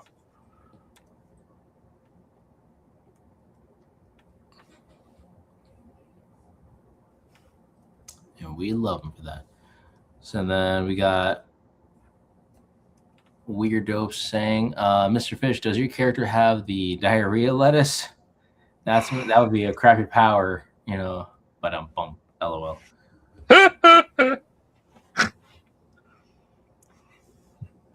Fair mind. I don't even remember how to pronounce it. I keep wanting to say the wrong things. Like I had to go to the orthopedic doctor today, and I kept telling people I was going to the osteoporosis doctor. Not the osteoporosis.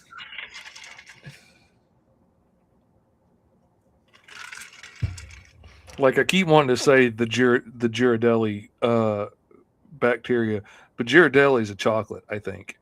And yes, Ghirardelli. We're talking, completely different type of chocolate fountain here. Not the same thing. Definitely not the same thing there, boyo. That's for sure. They want you. They want you. They want you as a new recruit. There we go. Somebody's got In the Navy on the brain today. It's so dumb because that song came up on a Power Rangers Lightspeed Rescue edit. So somebody made the edit and they show all the Rangers doing the salute and stuff like that, and then they put the song, they want you, they want you, they want you as a new recruit. And it kind of makes sense because a lot of those Rangers were first responders. Mm-hmm. But it turns out the Japanese rendition of that, the Super Sentai rendition, they were actually siblings, and those demon attacks were actually more plotted out. So imagine what we were robbed of. Robbed, that tells you. Well, the only thing we weren't robbed of was Lightspeed Rescue ended up creating the first American Sixth Ranger for the series, because most of the footage was obviously from Japan, but they ended up wanting to create a hero of their own or their own Ranger. So that was actually the first American proper Ranger that was made in America, not by Japan. The worst plant for a Mr. Fish character could use is the Gimpy plant, that most painful plants on the planet. Or hold on. The Gimpy plant, the most painful plant on the planet. Am I going to look that up and regret my choices? Maybe. After earlier, I'm nervous. But it wasn't Dragon Gaming that did it to me. So. Okay. Just looks like a type of... assuming it's a type of poison ivy, adjacent plant. I am familiar. Me and Poison Ivy go way back. Ooh. Like the seats in my Cadillac. We go all the way back.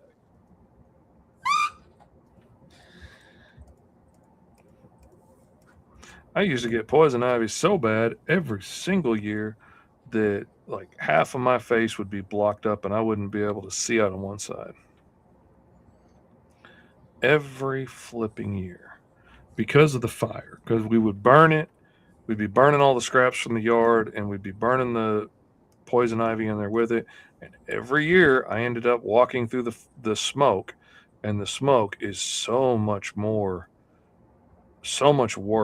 than the leaves because that oil gets burned up in the smoke and it just goes everywhere. And it's got no mercy. It's got no chill. It's got no, hey man, you used to be cool. It's got none of that nonsense. Hate it when It that is all happens. pain all day long. And I believe I'm completed with my guy. I guess there's nothing too crazy. Again, sometimes simplicity is king in designing. I think I should at least put a number there. Let's do If he's a Sentai character, he needs a number. oh yeah. How are you going to tell him from all his friends? He already has to wave his arms every time he talks just so you know which one's talking with the helmets on. That Hey, is also true. it's your Uncle Fish. Glad to see you. I'll roll for Hero.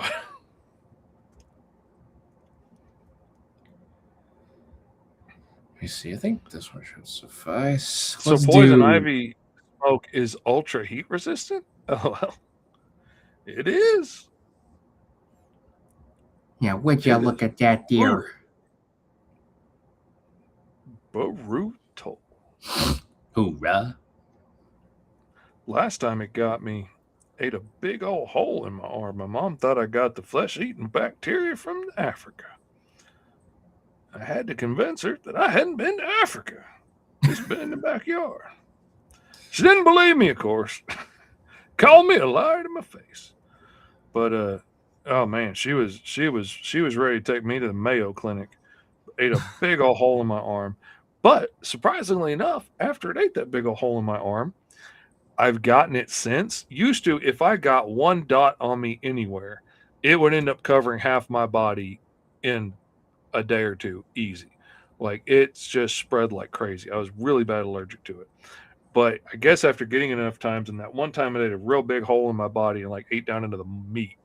Ever since then, I'll get like a couple of dots between my fingers or something, and maybe it'll rub off to the other side of the other finger next to it. Never spreads after that. I don't know why. It just quit. I didn't know that about poison ivy. Thanks for the info. Oh yeah, boy, you got to be careful when you're burning it. You do not want to get anywhere near the smoke. I did not believe my teacher when my teacher told me that, and at school. And I kind of did it the first time just to prove him wrong because I was going to walk in the next day and say, "Oh, nothing happened." I couldn't see out of one side of my face the next day. Oh no. Yeah, I learned the hard way. And then just continued. Every time I tried to avoid it, I still, like, I'd be going in a long path around the burn pile to get to something. And then the wind changes and I was like, well, crap. There we go. I'm thankful for being one of those rare people that aren't allergic to poison ivy or poison oak. I've accidentally gave it to people though, but I'm immune. Oh yeah, that stinks. Like I spent my whole life terrified of wasps because I used to catch every bug that I found, and I was trying to catch a wasp by its wings in the garage. And I asked my dad just randomly as I was about to catch this wasp, do they sting? Just, out of precaution. And he said, yes. And it hurts like, and I heard my dad swear for the first time in my little 5-year-old life, which of course meant that this was hot, liquid, burning death lava running through your veins if you got stung by these things. So I spent the rest of my life terrified of wasps. If there was a wasp outside, I would take off running and screaming like a madman, lock myself inside, and not go back outside, sometimes for the entire summer, if that wasp like built a nest outside, I was not going anywhere near it. If a wasp got in the house or something, I was guaranteed to unload an entire can of poison on it. Um, I was terrified of these things until one day I was 16 and I was acting a fool in a friend's house, and I picked up an old picnic umbrella that had been laying on the ground for years and threw it over my shoulder, opened it, and started spinning it and dancing around, singing a song, being silly, as 16-year-old gothic thugs will do. And I felt this tingling all up my arm and the back of my neck. And I turn around and look, and the inside of this thing was a giant red wasp nest. And I had hundreds of red wasps all up my arm and the side of my head and getting me in the back of behind my ear and everywhere, just stinging the crap out of me. And I sat there almost in shock, just watching these things just stab me over and over and over and over and over again. And I was like, this is what I've spent my entire life running from. And apparently I'm not very allergic to them. So like after that whole thing, it was like an acne breakout on the back of my arm. Like I had a whole bunch of little pimples where they had injected me, but didn't really hurt, didn't really sting that bad, itched a little bit. I wouldn't recommend it, but it didn't hurt. I didn't swell up big or have a big reaction, and it didn't. After that, I will smack them suckers out of the air. I will knock the nest down and sit there and stomp on them. Hornets are the only thing I don't play around with, because man, they have a grudge, and they hold grudges, and they keep an eye on you, and they will keep attacking.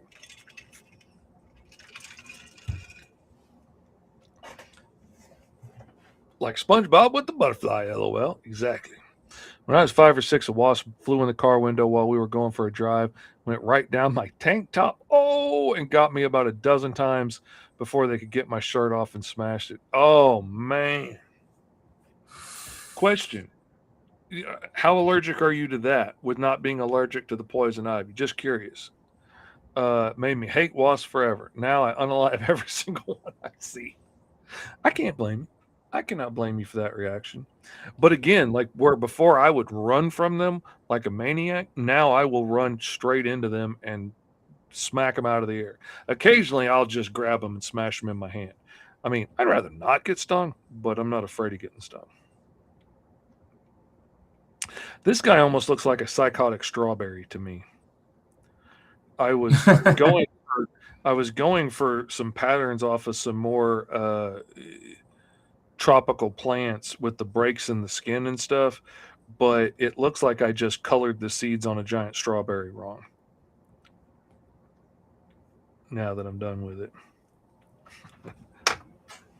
But the thought of an alien that could relatively pass for human and then transform into this thing when he wants to really, invoke his alien form and his powers, I think is kind of a beautiful idea. Like, this is what he really is, but he can transform himself to be invisible with his invisibility power. Between his mind control powers and his plant ability to change, he can transform himself and belittle himself, condense himself down into a form that can pass as human and be invisible among the natives. Not taking it literally, but he can pass as human. And then when he wants to really use his abilities, he leaps out and becomes his true alien form, and which is apparently pretty predatory, because I put a lot of teeth on this thing. But he is slightly evil. I'd kind of like to see this guy transform and be like, I'm here to help you, with his big gaping mouth full of layers of teeth and spikes all over him. Let me save you. No, you're covered in thorns. I'd rather you didn't. Is there anybody else who can save me from this burning building? Oh, they're busy on the other side of town right now. Let me get you. No, I'm good. I think I'll wait. Thanks. Oh, there we go. All right. So, and I got my guy over here, the first responder, the super first responder. Oh my god. I see now I wish these were the characters that we were doing the role for here mini comic about, because I think that would be freaking hilarious right there. Like your dudes go on an amazing mission, and then my dude just happens to be in the area when a fire breaks out like close to the firehouse, and your guys are gone, and he's like, "Oh, let me go. No, no, I'll wait for them to get back. I'm good." That's Oh, funny. that Or would be like, so funny. oh my Thank you, god. And like Bill. maybe this is like Appreciate that. Power Rangers esque kind of team. Maybe there's like other first responder ones. Like you got the police force, you got the like the paramedics, the ambulance, whatever. And then you have like the leader, the firefighter, and all of a sudden, they're trying to help these people out and whatever. And then you got your character who's trying to help but is accidentally making things worse, provoking the heroes having to like fight him off, where it's like, come on, man, like you're back at your He's damn a what he's back slightly against us. evil guy, but he's trying to be good. Like he's not real good at it, but he's trying. But He's just making like his makes it efforts. worse everywhere he goes. Oh, that would be so funny. I think a really seriously cool idea for your dude would be like he's mastered this ability of being fireproof and all of these skills and stuff, and he's trying to train up the next crew. And the whole book could be about him training this group of new recruits in his techniques. And like they're all firefighters that have excelled for one reason or another, but now he's trying to train them to go above and beyond into the skills he can do. And some of them are having trouble for one reason or another. Like Aang having trouble learning how to earthbend. Some people can't quiet themselves, or they're too afraid of fire because of an experience as a child that led them to be a firefighter in the first place, and they can't relax and trust that the fireproof ability is going to work, or something like that. Could be really cool. What Oh yeah. name did you land on for them? Asked Dad Pool, creator of awesome names. Not gonna lie, that's a really good one. I guess if I had it, okay, really plain name, but I feel like has an impact as an inspirational hero name, and totally not at all based off of a Christian movie that actually was fairly decent called Fireproof. I'm sorry. I'm sorry. Eddie's got me. I'm an eagle with the You bit my daughter. Prepare to die.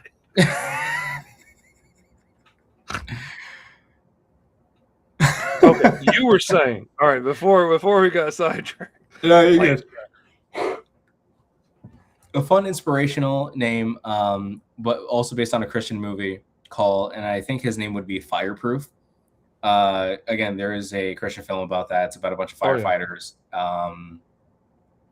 And like little by little, like one of them is like having trouble in their marriage, but at the same time, like risking his life trying to save people in his community. It's a really nice film, but I feel like that's also a very inspirational name, where it's like I was part of the fireproof, as like I was the one who started the fireproof division. Because of that, I am named Fireproof. Given how I was able to go into the heat of the action, coming out unscathed, like that is a really uniquely inspirational kind of. It's a very inspirational name. And Echo Force. Fireproof in the Echo Force. Okay. But then like him and his echolocation, that's actually the reason why he would actually enhance his first responding abilities. Maybe the technology is lacking, hence why he enhanced his skills. Using his sonic scream like the siren that can warn people. That is weirdly enough a wonderful firefighter trait to have. Oh yeah. Oh, I didn't even think about the siren aspect. That's cool. And then trying to blow out fires, trying to knock out walls so you can have room to get through, trying to collapse a building that's too dangerous for anybody else to go in. All kinds of awesome stuff that you could do with that. But then the echolocation inside the fire, and that could be another thing that the recruits are having trouble with, like trusting not being able to see in these conditions, and that's too scary. That's how you get lost. Like you have to shut up and listen. You have to trust your ears. You have to learn to do this and trust in it. Oh man, that could be a great leap of faith thing, and everybody has to get to their point of challenging what's holding them back. I'm giving myself goosebumps talking about this story. Yeah, and it's like I can definitely see this as like a fun kid style kind of book where it's like learning how to be brave, how to be courageous, learning how to work as a team. Oh my god, I'm almost crying about the notion of that. It's like such a wholesome idea for a book. Mhm. You know, where it's like you don't have to do this alone. I didn't train on my own. I had people who had to teach me this thing, these things. I had to learn how to pick myself up, not just by myself, but others having to help build me up. In order for a building to stand tall, you need to go brick by brick, or some like beautiful Mhm. inspirational quote like that. Like I can definitely see that being like a very inspirational type of book for kids, that could really spawn off into a fun little like series of some kind.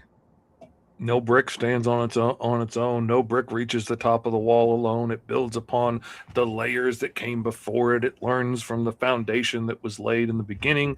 Like all kinds of cool stuff you could do with that, and then have have a little lesson at the end of it.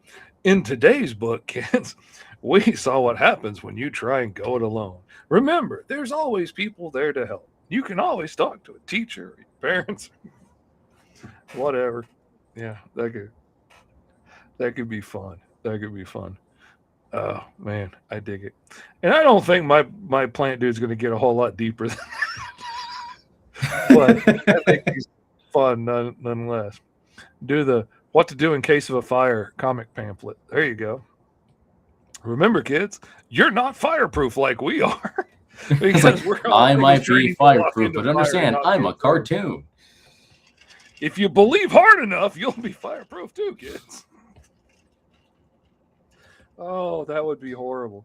See, no, okay, wait. You know the clip you made for the 5-star feed? Yeah. You can definitely say that this character is definitely Hold on a second. Hold on a second. Hold on a second. Hold on. It's gonna take me a sec. I gotta switch where is it? There it is. I have to switch things to find the image. Okay, say it again. so you can definitely say this kind of character is very much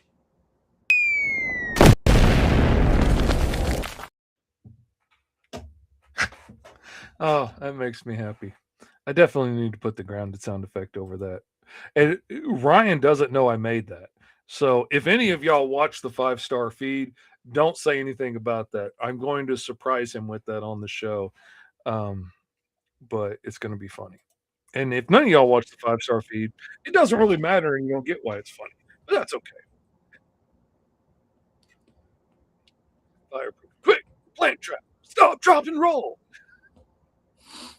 Oh, that would be a good way to do the PSA at the end because he's not fireproof like you are. So he's got to do the like stop, drop, and roll and all that stuff. And remember, kids, you're just as vulnerable as this alien plant man. So if you catch on fire, it's not going to be a fun time for you. Remember, stop, drop, and roll. for Hero. Ah, there we go. We did it. We said the line of the phrase. We can go home. Your own Cabbage Patch Kids, he says. Oh man, I like this guy. I like the idea so much more now seeing him live and in probably not the final colors, but in color. Um, I like the idea so much more of him being a slightly evil wannabe do-gooder. Like, he wants to fit in on this world and wants to do good, but perhaps his plant sensibility, his carnivorous plant sensibilities, make that a little bit tricky. And like, yes, I want to help people. I want to save people, but we can't eat the little ones, right?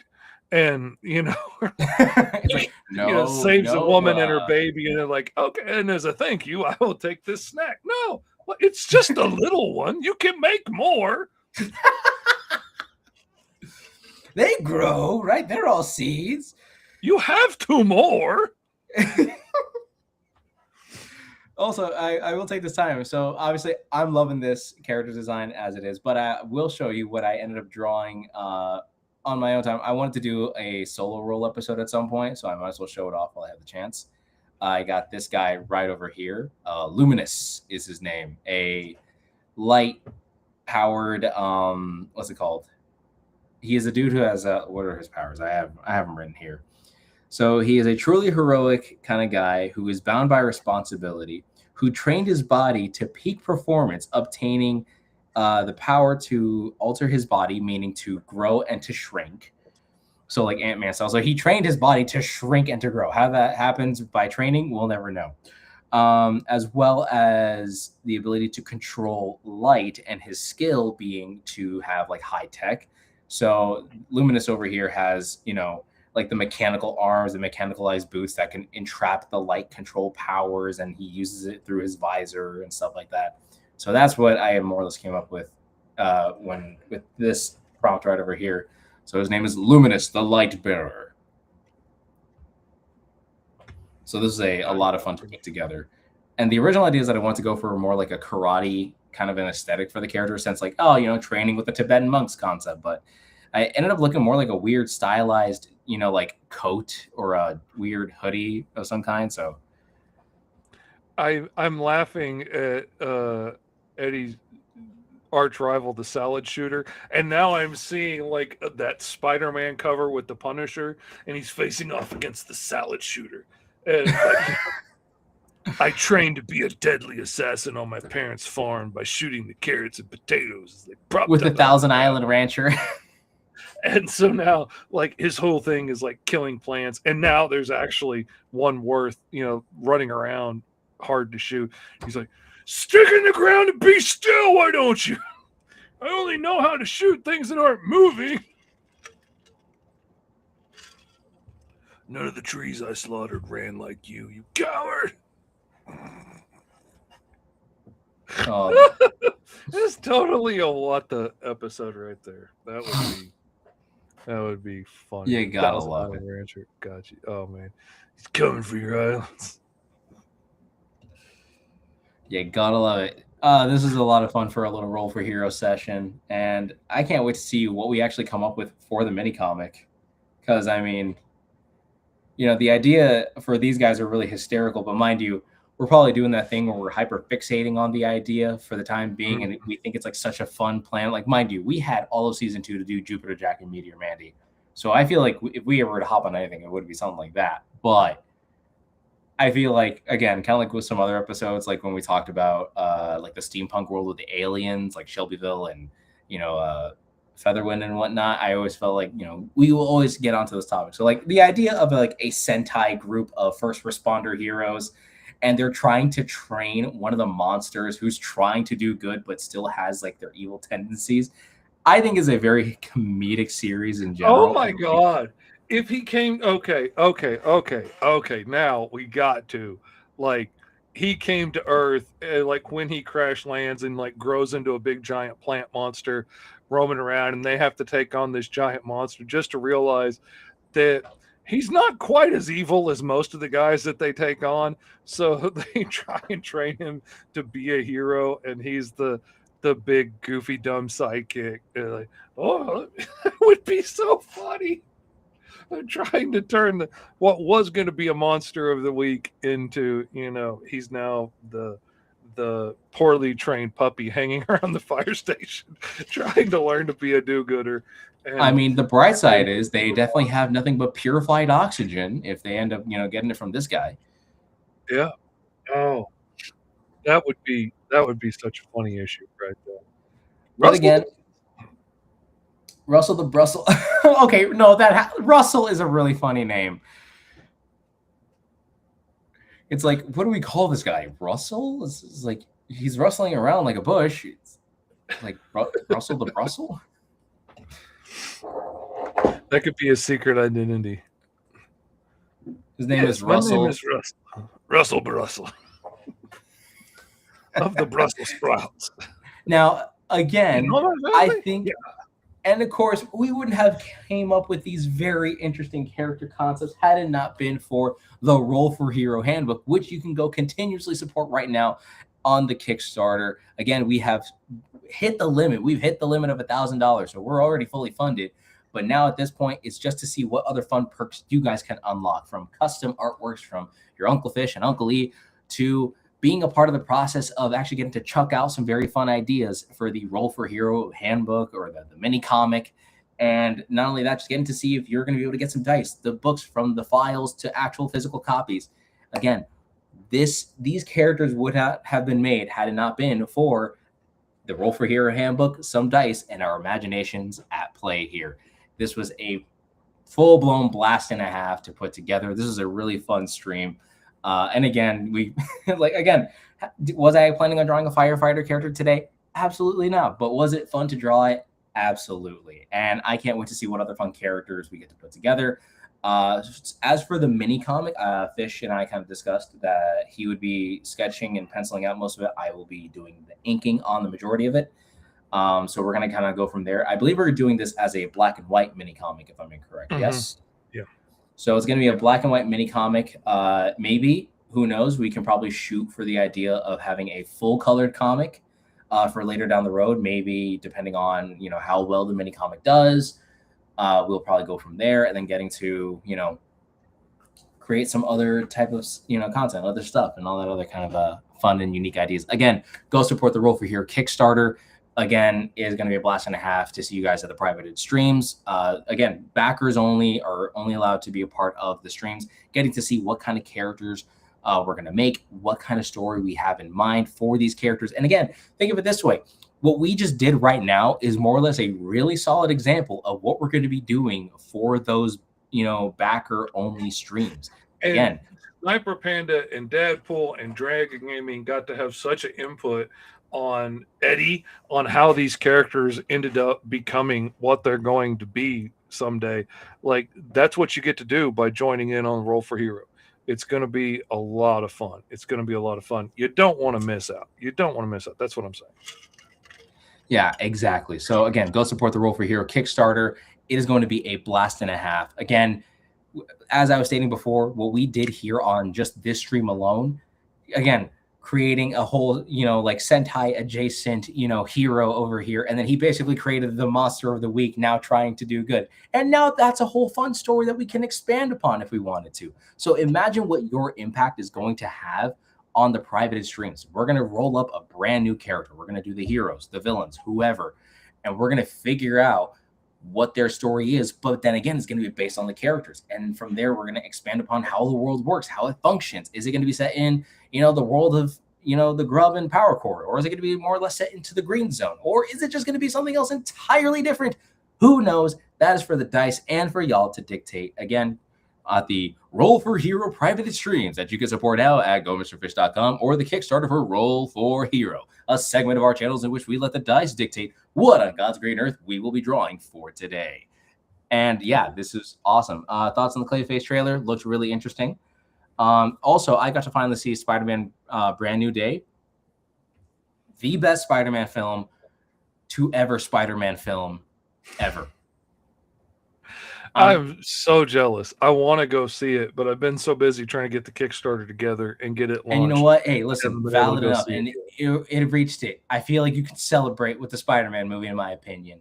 Also, yeah, I will say, not a spoiler, but you're going to see Tom Holland in that Spider-Man suit like borderline 70% of the film. And that is fantastic. Like, you pay to see Spider-Man, you're going to see Spider-Man. It's like beautiful. That's cool. I'm glad. I'm excited to go see it. I am really looking forward to it. I wish I hadn't seen half the things I've already seen in commercials about it. I've been real lucky not to have anything terribly spoiled on TikTok or Facebook or anything. But yeah, I'm looking forward to going to see it. Let's see. At first, it could be its own thing, but later there could be a dimensional crossover later on. Not sure which one we're talking about there. If it's more our like stuff. Probably like how things would either be in my universe or your universe, or somehow like it could be in between. It could be a dimensional crossover, is what he's saying. Again, that also depends on the hero and the villain that we're going to be drawing up.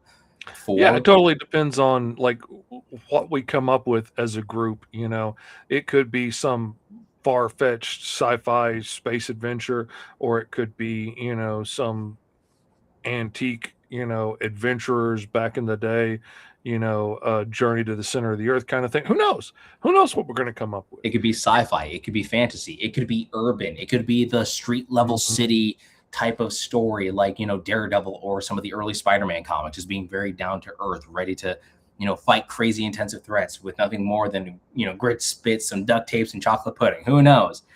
So, I can't wait to see what kind of hero we're going to develop. I can't wait to see how we're going to develop that character. Again, and the hero doesn't have to be in a world of just superheroes. Again, it could be in any genre world, which, again, think of like the Roll for Hero handbook here as like the baseline handbook for any genre setting that you want. Again, based on some of the prompts that we've made in season 1, we came up, like the first episode that we did together, it was our characters were set in a fantasy world with elemental powers. Or another episode we ended up doing was with aliens that ended up coming to a steampunk Earth. So heroes don't really specify, we're not specifying that these guys are going to be guys in tights fighting other guys in tights. Maybe that could be the case. Or maybe, like, if you don't want to use, like, say, superpowers, you can just roll on the skill sets and get interesting characters out of that. And, there's a lot of interesting skills in there to create cool characters out of. and You can do anything with it. And not only that, but again, the best part about this handbook is that you don't have to follow this book down to the T. You can use this book as a jumping off point to creating very unique characters with superpowers, without superpowers. You can, maybe you have an idea of what kind of powers your character has, and maybe you want to like get some extra like confirmation, or maybe you want to really throw a monkey wrench in the system, being like, okay, what element power do they have? What animal would they be based on? Or, what kind of origin would they really have? And then from there, you get to just play up on that, or, do what you want. Again, it's not a hard set of rules. It's more like, again, it's not like a specific set of Lego pieces. It's in reality colors of paint that you get to kind of work with and seeing how it manages to come together. You can use as much or as little as each one of you want, mix them however you see fit, and make whatever you want out of it. And if you're determined that, you got yellow and red and you really wanted some blue, throw a little blue in there. I don't care. I ain't going to tattle on you. I mean, if you want to pick what it is instead of roll for it, absolutely. Pick something that sounds like fun. This is supposed to spur your creativity and get you making something awesome. And, however you get there is how you get there. Like Eddie said, Spider Noir had way too much Nick Cage in it for my taste. The spider, that whole montage, that was hard for me to watch, because that was Nick Cage just Nick Caging it up as much as he could Nick Cage. And but Brand New Day, you got a bit of Tom Holland, you got a whole lot of Spider-Man, and some very unique characters that I did not expect to be, at least within this phase of Marvel. But again, I'm not saying nothing. I don't want to know. That's what I said. That's all I'm saying. That's all I'm saying. So anxious to see it and see what's going to be what. My son already threw out a what if before he went to go see it. That's got my brain tingling now. And I haven't really talked to my son since he's gone to see it, because I know he's going to end up ruining something if we talk much. But on that note of me not talking to my son anymore over the Spider-Man movie, I think it's time to go so I can save my voice a little bit, so we can be back Wednesday at 3:30 Eastern, 2:30 Central for the first of the streams. And this one is going to be public, so everybody can still join in on this one if you haven't backed it. But all the backers are going to get the link too to come hang out. And we are going to start rolling up the first characters that could end up being in the mini comic. So you definitely want to be here Wednesday for that. Oh, Spider-Man officially broke 1 billion already over the weekend. It did. That is crazy. It did. I could 100%. Actually, the wife and I got the popcorn bucket and a little cup from Regal. So we got the whole thing that looks like Spider-Man's head. It was so funny. But yeah, I mean, outside of that, so again, to really kind of try to wrap things up, because I know we're going to try to read the responses to the comments and stuff like that, and we're always going to get thrown off. I believe it is now time for us to more or less end our amazing session. Again, the Kickstarter has launched. It has been fully funded within 5 hours, which is freaking insane. But let's see if we can try to reach some of the other stretch goals from either commission works from Fish and I, to being a part of the streams, to probably obtaining the spiral notebook or the little pad where you get to draw your fun character that you rolled up. So guys, go check out the Kickstarter right now, which is on Kickstarter.com. Or go to MrFish.com and find the Roll for Hero Kickstarter. Pitch in whatever you can.